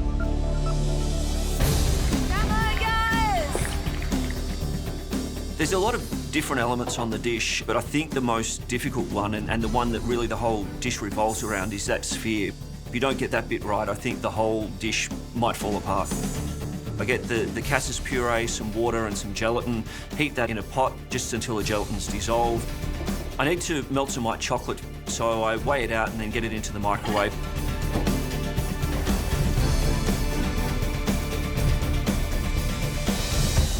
Once that chocolate's melted, I combine it back with the cassis puree and then pour it into a siphon gun, which aerates the mixture. Nice work, Matthew. Even though I've been in so many pressure tests, I still don't think that I've got an advantage. It's not just a pressure test because it's a really complicated dish to make. It's a pressure test because at the end of it, you could be going home. I'm trying to stay clear and just positive. I don't want today to be my day, but if it is, then I'm not going to go home because I didn't try. So, yep, just going to keep pushing.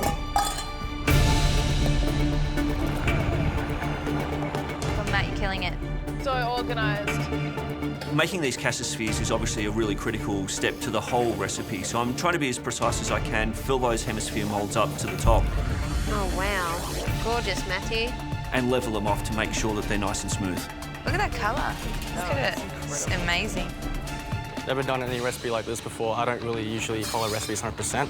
I try to come up with my own thing. Great job, Reynolds. Getting the sphere of the Cassis Plum right is obviously crucial. I can see that Reynolds and Matthew have filled their mixture to the top of the mould, but Rose's aren't nearly as full.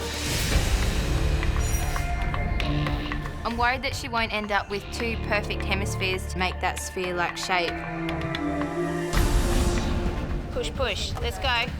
Our theory is always fire up at the start of the challenge and get things done. 30 down, 1:45 to go. Come on. Once I get those hemispheres into the blast chiller, I'm feeling pretty comfortable.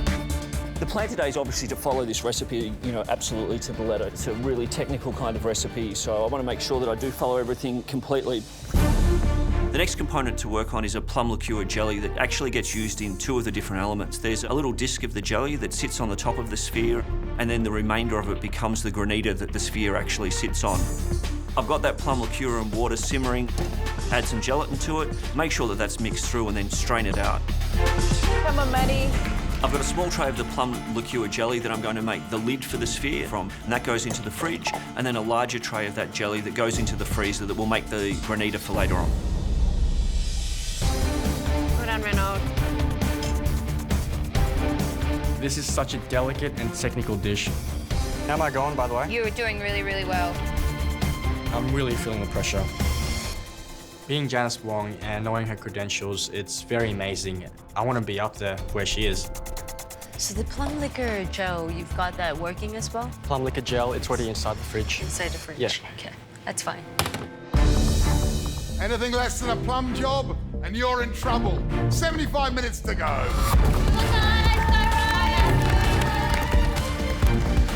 The Cassis hemisphere seems to have set, so I've got them out of the freezer. I'm up to probably the most critical step. It's removing that Cassis sphere mixture from the middle of these hemispheres to leave just that really thin 5mm shell around the outside. If I don't get this right, I'm either going to have too much space and the spheres might fall apart, or not enough space for the yogurt mousse that goes in the middle. When you put your spoon in the mixture, and when you're scooping it, it's very easy to go too deep, too thin. Sure. It's going to be very thick. So it's got to be thick enough to have structural integrity, but Exactly. not so thick that it becomes clunky. Yeah? Exactly. So we're looking for that. Sure, about 5 minutes. Scraping out the center of the Cassis ball, and I'm rushing through it. And I'm just hoping that it's thin enough and that it's not too thick. Just trying to go with my instincts. So right now I'm making my shell. It's really nerve-wracking doing this part of the process. I'm worried about my mixture. It's way too soft, but I don't have time to start again. I can see that the edges of Matthew's hemispheres are looking nice and thin. Reynolds seems to be rushing and making his quite thick. But Rose's don't look right at all. If she can't get this right, mistakes like this that can totally cost you in a pressure test.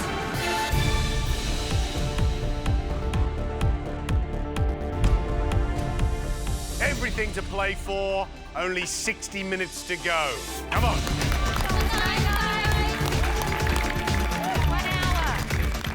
If I go out on desserts today, I'll be quite embarrassed. I admire Janice Wong's work. The way she thinks about pastry is very different. She wants to think outside the box. We're recreating Janice's Cassis Plum dessert. It's delicate and precise, so every detail is important. The next step I do are the yuzu rubies. They're made of water chestnuts, infused with yuzu citrus flavour. I grab some yuzu juice, some sugar in the saucepan and melt that over high heat. While the yuzu syrup is on the stove, I start working on the water chestnuts, and I gotta dice these very finely. I'm not exactly sure how big 5mm should be, so I'm just trying to, I guess, follow my instincts. This is my first pressure test. I'm feeling quite nervous. Come on, guys. You're a happy bunny in this challenge? Yes and no. Where are you up to? Tell us where you're up to. So I've done the yuzu rubies. So that's the water chestnut? Yeah. How does that look in there? It's very tiny. It is very tiny. Very, very tiny. Yeah, they were bigger, weren't they? Oh, okay. It might backfire on him. Okay. All right. It's just too fine, it's too small. I've got to get the right size.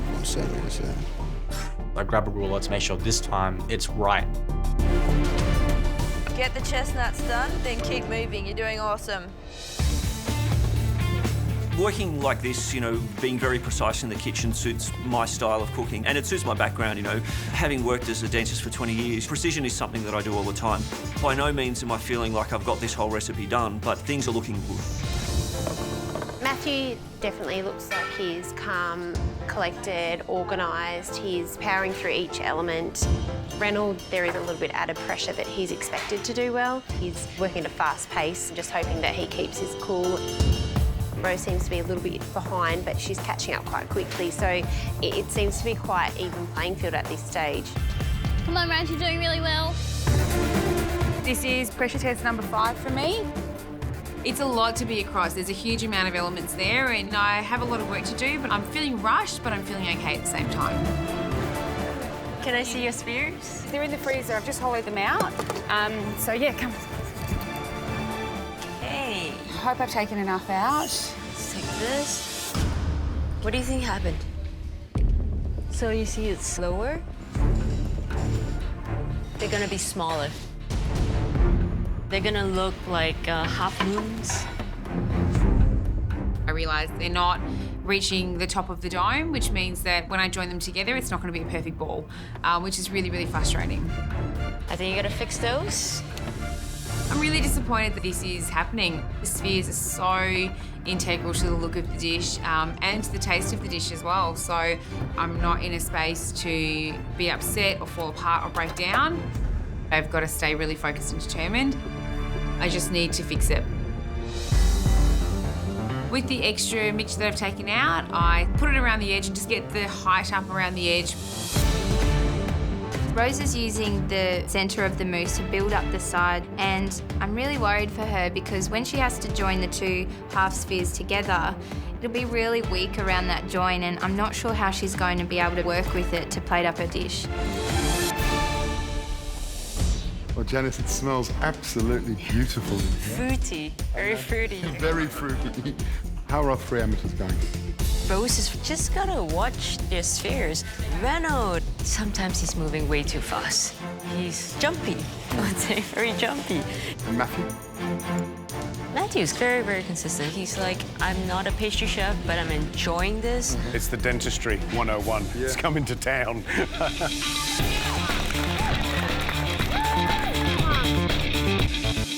The next element to make is the yuzu caviar. I've got some yuzu juice, some agar and some sugar, and I bring that up to the boil. Once that's mixed through thoroughly, I strain it off and get it into a jug over some ice so that it cools down. Keep pushing, keep pushing. Push, push, push. I get the chilled grapeseed oil out of the freezer, and now it's just a matter of syringing drops of that yuzu juice into the oil, and they'll set into nice little caviar balls.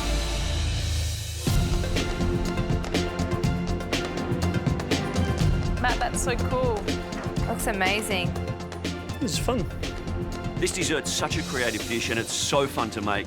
Watching those yuzu caviar balls form is just magical. I'm actually really enjoying this. I strain them all out and get them back into the fridge.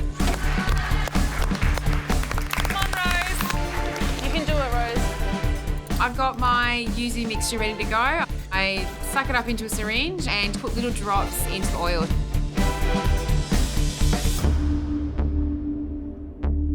I can see that instead of beautiful little drops coming out, I'm just getting clumpy little bits of, this yuzu gel.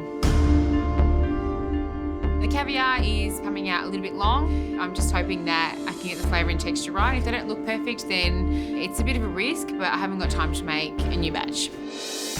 Come on guys, keep hustling. 40 minutes. 40 minutes to go.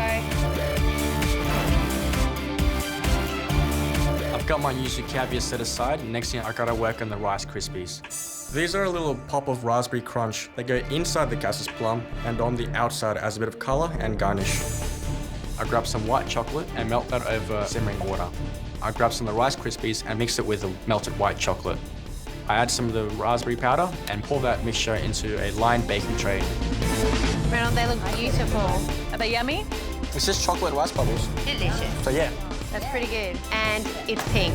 Once it's set, I'm gonna break the Rice Krispies into pieces. Come on, Reynolds. Really well. Great job.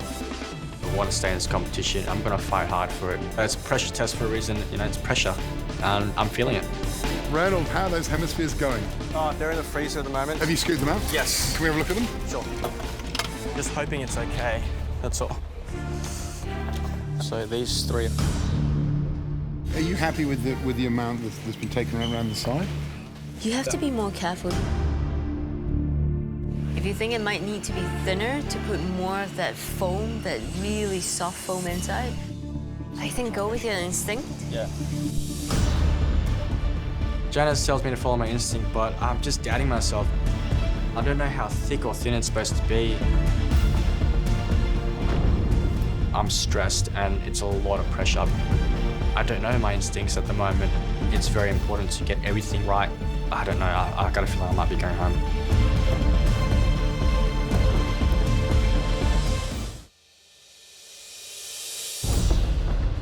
I think go with your instinct. I'm really worried about how thick the first shells are. I've got to go with my instinct, like Janice said. I decided to get the other batch and gotta make sure this is thin enough. I'm scooping out the center of the second ones. I'm just taking my time, taking a lot of care because I just don't want it to be too thin where it's gonna fall apart and break. Make sure these are perfect, Reynolds. I don't have any more spares, so I'm really feeling the pressure. Come on, Reynolds, let's go. That looks nice. It's looking pretty all right, so I'm just hoping it's gonna work. Complexity is about one thing, lots and lots of fine detail. 30 minutes to go.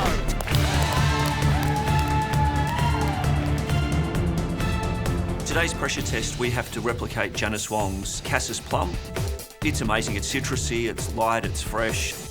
The next element to make is the yogurt mousse that goes in the middle. To make the yogurt mousse, I just need to combine some yogurt, some cream, some plum liqueur, and some elderflower cordial, mix that together, and then get it back into a siphon gun for later on. Well done, Matthew. Good? Delicious. Good. Everything looks good and it tastes the same as Janice's, so the next step is to make the Cassis pastille. I've got some cassis puree, sugar and some pectin. I then just need to bring that to the boil. I love all the colours, the pinks. Wow, it looks beautiful. Thank you. Beautiful. Things seem to be going well. I'm understanding the recipe. The elements are coming along the way that they're supposed to. Can I hire them? You're gonna have them in about 4 weeks' time, all right? Come on, Raj, you're doing really well. I'm very proud of the fact that I have been able to get through 4 eliminations and so many of these pressure tests. I've been able to go really, really well through them. Kind of earned a bit of a nickname, which is the Eliminator. I'm always worried that I'm not going to get it done, but at the same time, I'm quietly determined. I know I can get all these elements done. I know I can finish this dish. Good job, Rose. I think Rose is definitely the motto of slow and steady. Not sure how it happens, but by the end, she's kind of miraculously got it all done. Good work, Rose. Right, listen, everybody. You gotta stop what you're doing right now. This is really, really important. At this point, you should be already joining your spheres. You still gotta spray them, and you gotta cut the hole. So that's really important. So if you have not gotten that done, throw it into the blast freezer, get it really, really solid, and get it fixed right now. Okay, come on, let's go.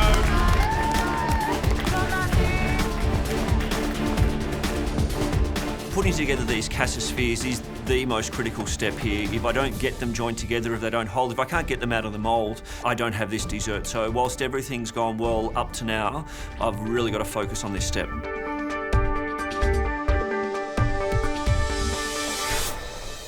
It's come out perfectly. Nice work, Matthew.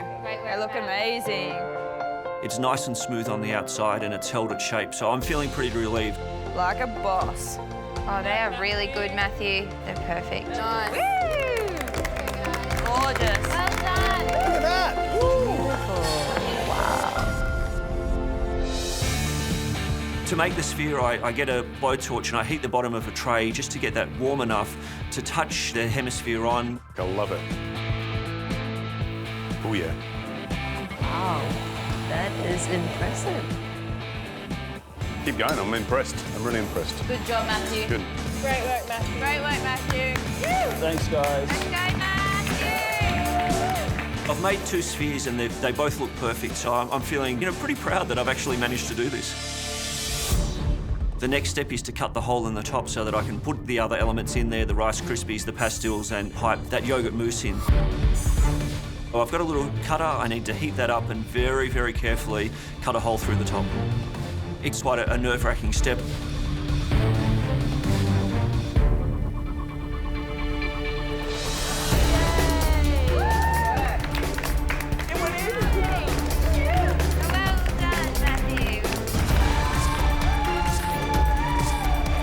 I'm feeling pretty good about where I'm at right now.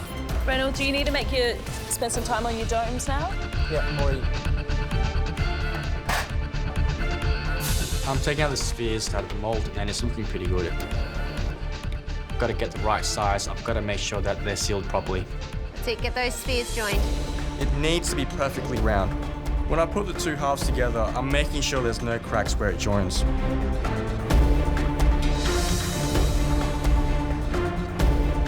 Looking at Matt's Cassis ball, it's perfect. It's very thin, and I'm looking at mine, it's okay. I'm just hoping it's thin enough and not too thick. Keep pushing. Let's go, back in the freezer. Let's go. Remember you remember. MasterChef Top 10. Keep the energy up. 15 minutes to go.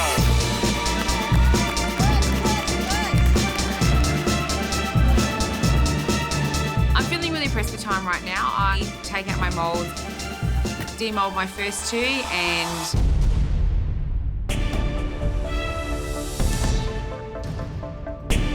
yeah, it's disaster. They've dented, they're not round, they've cracked a little bit.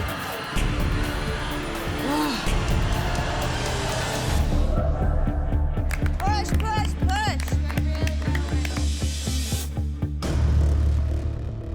I can't believe how much this is unraveling. I have no idea how to fix it. Come on. Let's clear some space, babe. Damn spheres aren't working. Oh my God, Rose.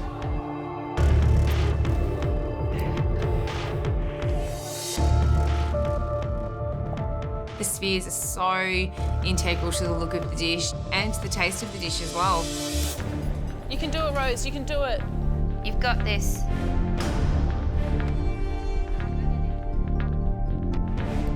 Working, Rose? Oh, I'm not sure. I'm incredibly frustrated. Jeez. Yeah, they're not great. They are not great. I am feeling the challenge get away from me, but I just refuse to let it go. Rose, check the other spheres. They might be a bit neater. Sorry? Can you check the other ones? Yep. I go to my second tray and I demold my second lot of spheres. I haven't got time to make a new batch. This is my last chance. Slowly, Rose. Great work, Rose. Good girl. I popped the last one. Beautiful. It's a gorgeous colour, it's nice and firm. So relieved. They're better, Rose. That's way better, okay. That's so much better. Look, they're not as round as Janice's, but it's a sphere and it's hollow, and I'm just really glad that I'll actually have a dish to put up.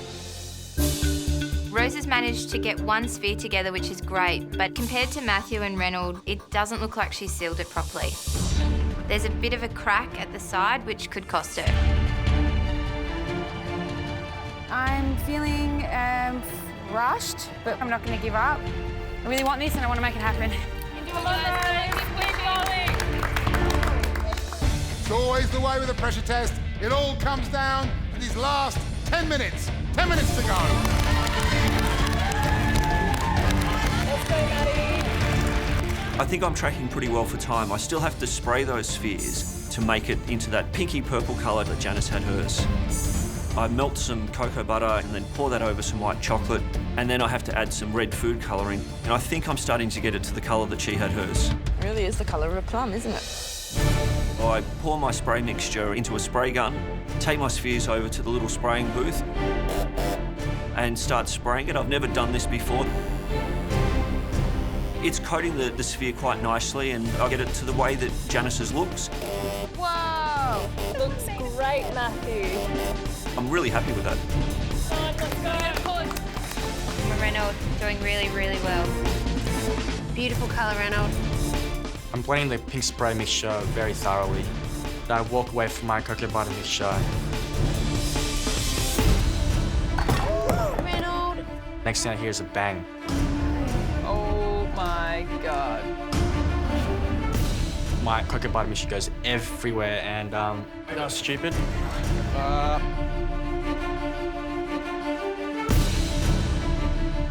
Oh no, what do I do? I've got the biggest part of my dish done, which is that sphere, and I just need to spray it.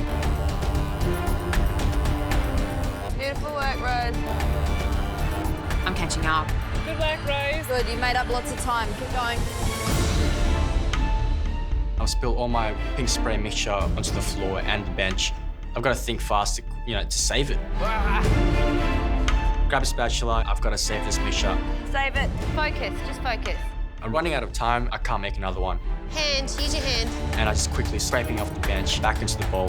Lucky your bench was clean. Ray, don't worry, keep pushing. Don't worry about it, Reynolds. Let's go. Move, move, move. I've got to get enough mixture into the spray gun.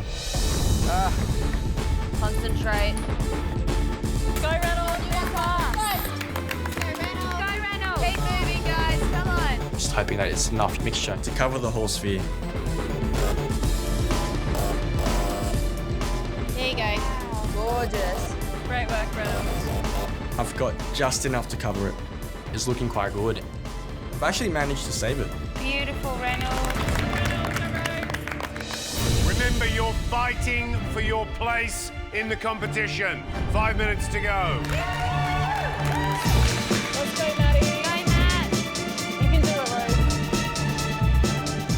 Rose. It's time to plate up, and I've got to move fast. 5 minutes is not enough time. Grab the plum liquor jelly, and I've got to scrape it to make my granita. As I'm scraping it, it's just pulling off the plastic wrap. It's not looking right. It's just too chunky. It's too big. I've got to transfer it to another bowl, and I've got to just mesh it up. You have got to hustle. Come on, Rose. It's organised chaos. That's it, Rose. I've got all the elements for my dish almost there. My pastilles have set, I just need to cut them up and sugar them. I want to make sure that I get every element on the plate. It's going to come down to the tiniest little details. There's a lot of pressure to get it right. I've got to cut the little jelly spheres that go onto the top of the balls. I know that the clock's ticking. I'm really getting nervous. A few of them are tearing. I don't want to be sent home because I miss out on one element on the dish that's important. Come on, Matthew. 3 minutes to go. I've got a few minutes left in my cook and I've ticked off all the elements on my dish. I'm so relieved that I've got all my elements done. Now it's time to actually plate it up. I'm being really careful. It'd be really frustrating right now if I forgot to put something on the plate. I didn't draw a picture at the start, so I've got to try and remember from memory what the plating was like. I'm trying to assemble it all together. I've got to remember what's inside the ball and what's on the outside. With my history of plating things up, there's always room for something to go wrong. So I'm just hoping that I can still pull this all together. I put the other elements in there, the Rice Krispies, the pastilles, and pipe that yogurt mousse in. I finally managed to get a jelly disc on reasonably well, so I'm happy with that. 1 minute to go, just 1 minute left. Come on, guys, let's go. That's it, Reynolds. Come on, Reynolds, let's go.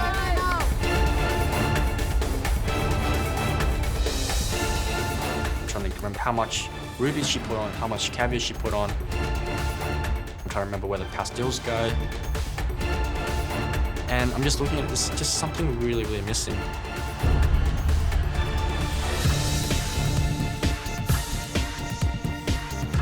Starting to garnish it with all the little bits and pieces, and it's actually starting to look really beautiful. The little pastilles really pop against the pink. Come on, Rose, you can do it. Let's go, Rose. The Rice Krispies are nice and bright.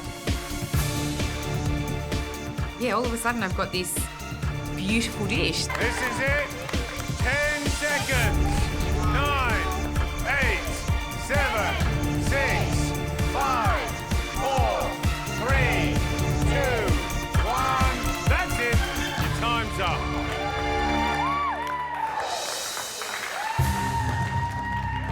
Time's up. Now I'm looking at my dish and it hits me. I know what's missing. I forgot to put the Rice Krispies on the outside of the ball. I'm pretty sure I put them inside, but I haven't put them outside. I've got this, sunken feeling that I know it's going to be me. There's little details like Rice Krispies, the thickness, I don't know if it was okay. I'm nervous, I can't breathe. I'm hardly taking any breaths in because I'm worried I might be going home.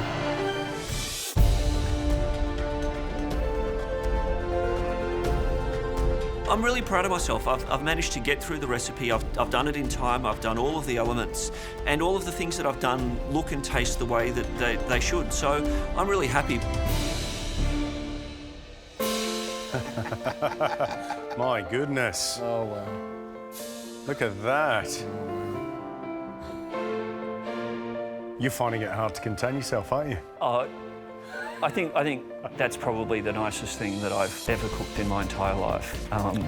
And it's a beautiful dessert. I mean, tasting Janice's dessert, it's delicious. I'm just really proud of myself that hopefully I've done it a little bit of justice. Looks great.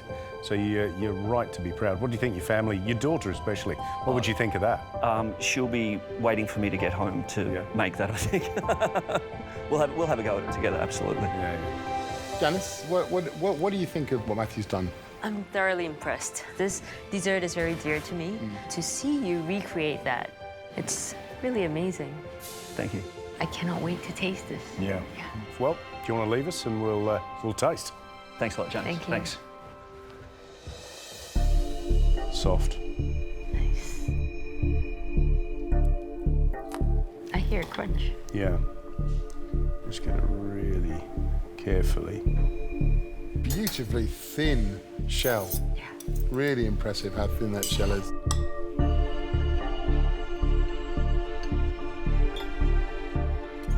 All right, should we tuck in?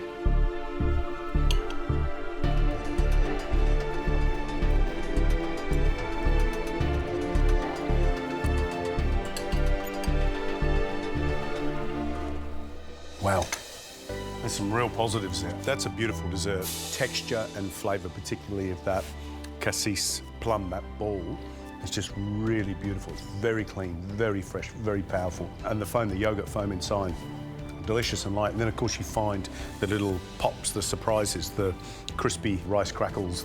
I think that's absolutely smashing. It really is. It's beautiful, and the balance of flavours is really good. The yuzu flavour is great. For me, he went beyond expectations. He was very, very daring. I think with the thought of, even going that thin, I think it's very risky at this stage as elimination round. And I will give him, a plus point for that. It's good stuff. What a great start. Brilliant. Let's get the next dish in. I'm worried about a few things. I'm happy with my cook. I'm glad I got everything done, but I had some hiccups, and I know my sphere isn't perfect. Just a bit worried that mine looks a little bit different. At this point in the competition, it's going to come down to the tiniest little details.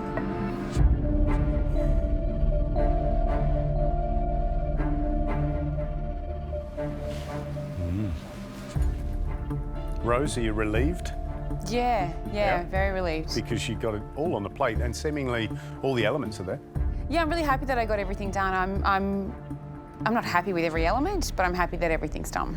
What I'd love you to do is cast your mind back to the Rose that walked into the kitchen, top 24. Now look at that dish and tell me what that Rose would say. Who made that? Can she show me? I'd never be able to make that. Yeah, I don't recognise that Rose. All right, we'll taste. Thank you Good so luck. much. Thank you, lovely to meet you.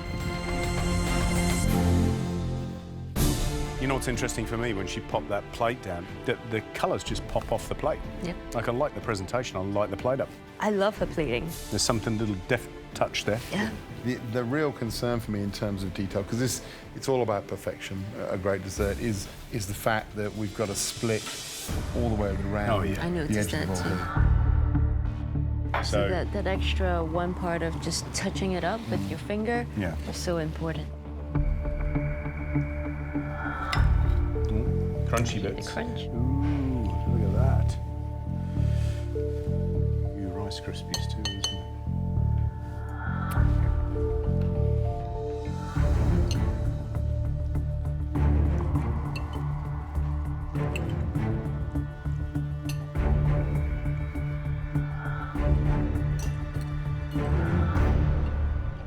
That yoghurt foam inside, it's really smooth, flavour's great.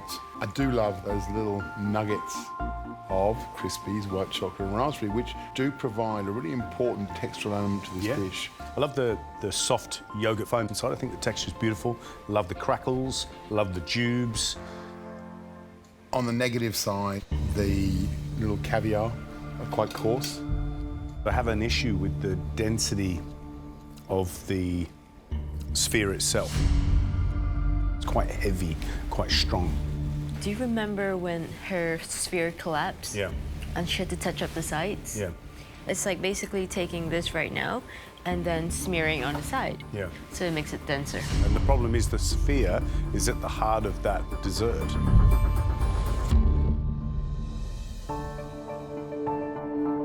This pressure test has been pretty tough. I'm really worried about how thick the Cassis Plum is. I'm really worried how I missed the Rice Krispies, and I'm just hoping I stay. Reynolds, how do you feel now? There are a few things that I wish that I could have taken more time with. I just didn't think. Marion going home on a satay, there's a whole list of times when the favourite goes home on the thing they love. How would you feel if you went home on a dessert? I feel pretty embarrassed at the same time, but also a bit happy because I got to eat it. It was delicious. Got to meet Janice Wong, and also doing a pressure test kind of gave me a perspective about my food dream and everything. And doing a pastry dessert, it was, this is what I want to do. What I was doing is what I wanted to do. So, what would your mum think of that dessert? She'd love it. Hopefully, she's proud of me. I really hope. Yeah, I hope she is too. We are. So let's see how it tastes, shall we? Thanks. Thank you.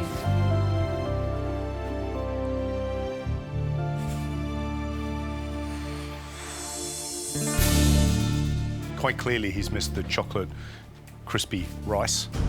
Hopefully, there's plenty inside.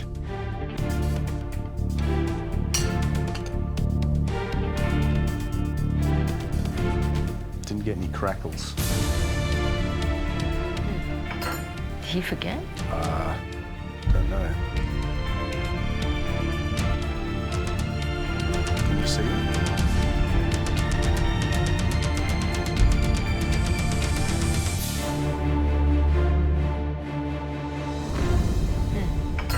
Did he forget?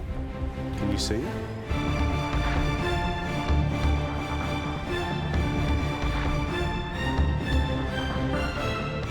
I think there's a couple down the bottom here. Yeah.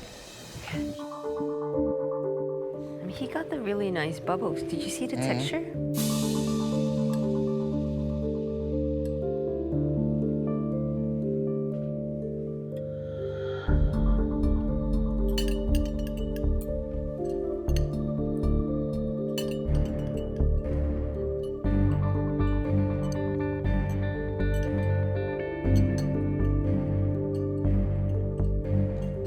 You know, once again, what's really punchy about this is the sphere. You know, the black currant flavour is so intense, it's really delicious. And the yoghurt foam has got a delicious texture. It's very smooth, a little sharp, which is wonderful. What do you think of that sphere and mousse? It was a lot bigger, but it worked. Although he didn't take that much of a risk, it was still very well balanced. The good thing is that there's a lot of that yuzu caviar in there, so that carries that yuzu flavour through, which is beautiful. I was concerned that because the ball was slightly thicker, that we'd have too much blackcurrant, but because it's quite aerated, it actually works really well, and it's very light. By far the best texture of all three. For me, the one thing that's missing is those little extra white chocolate and raspberry crispies, because they are And delicious. it makes you eat it faster. Without it, you gobble it down a lot faster. So that helps you stop and appreciate and crunch and bite. I do miss those little bits on the outside.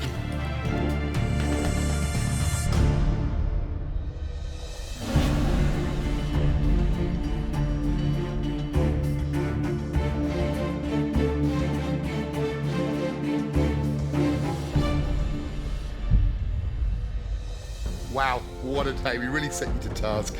We bring in, to set the pressure test, a woman who's been named Asia's best pastry chef, not once, but twice. Then we don't just give you any of her desserts, we give you her incredibly complex Cassis Plum. By rights, we should have been looking at puddles, and what we got from all three of you was beauty. That was amazing cooking by three of you. Janice? No, I'm really thoroughly impressed. What I saw today from the three of you equally was your spirit. I think you took it with a lot of heart. It was full on. It was really, really inspiring, and I cannot explain how proud I am of the three of you. They're really lovely words to hear, aren't they? Yeah. This dish was about technique, it was about detail, if not a little perfection, about refinement. Matthew, your sphere was thin, but it was perfectly tasty, brilliantly constructed, and you pushed it to the limits. And it worked. That's why you're safe. Reynolds, that blackcurrant sphere was light, aerated, perfect texture, and in fact, it was the best of the day. Well done, love. But you had the Rice Krispies in the sphere, but where were they on the outside? Rose, your yogurt foam was the best of the bunch. But your sphere was too dense, lacking in the same perfection and construction as the other two. And Rose, that's why I'm sorry, you're going home. It's okay. Good work, Rose. Good job, boys. Well done. Oh, thank you, sweetheart. You did an amazing job. Oh, thank you.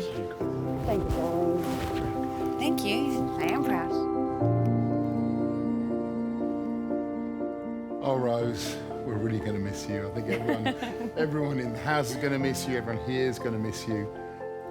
You know, we threw everything at you. You really weren't known as the Eliminator for nothing.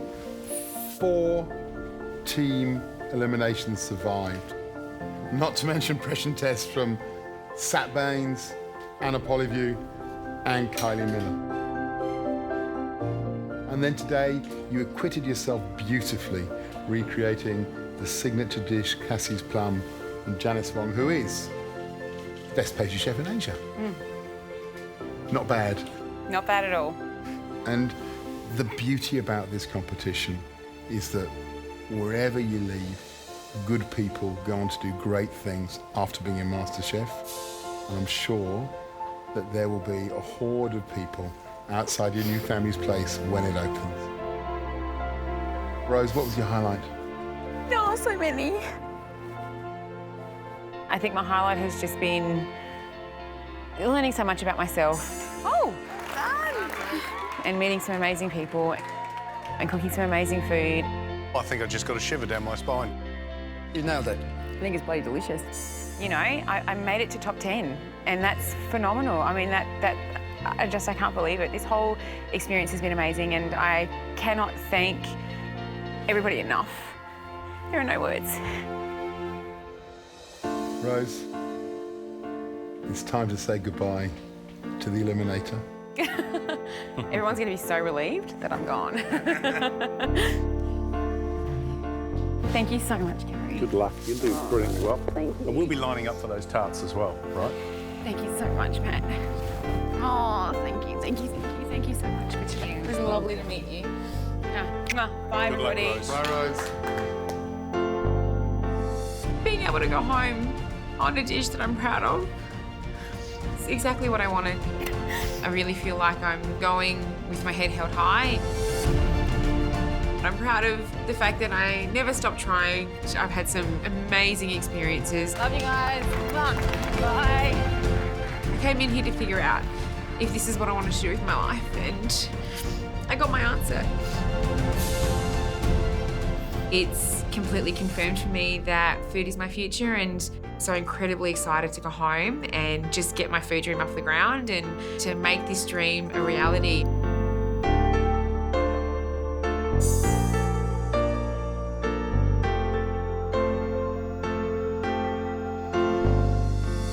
Next time, it's the most critical immunity challenge yet.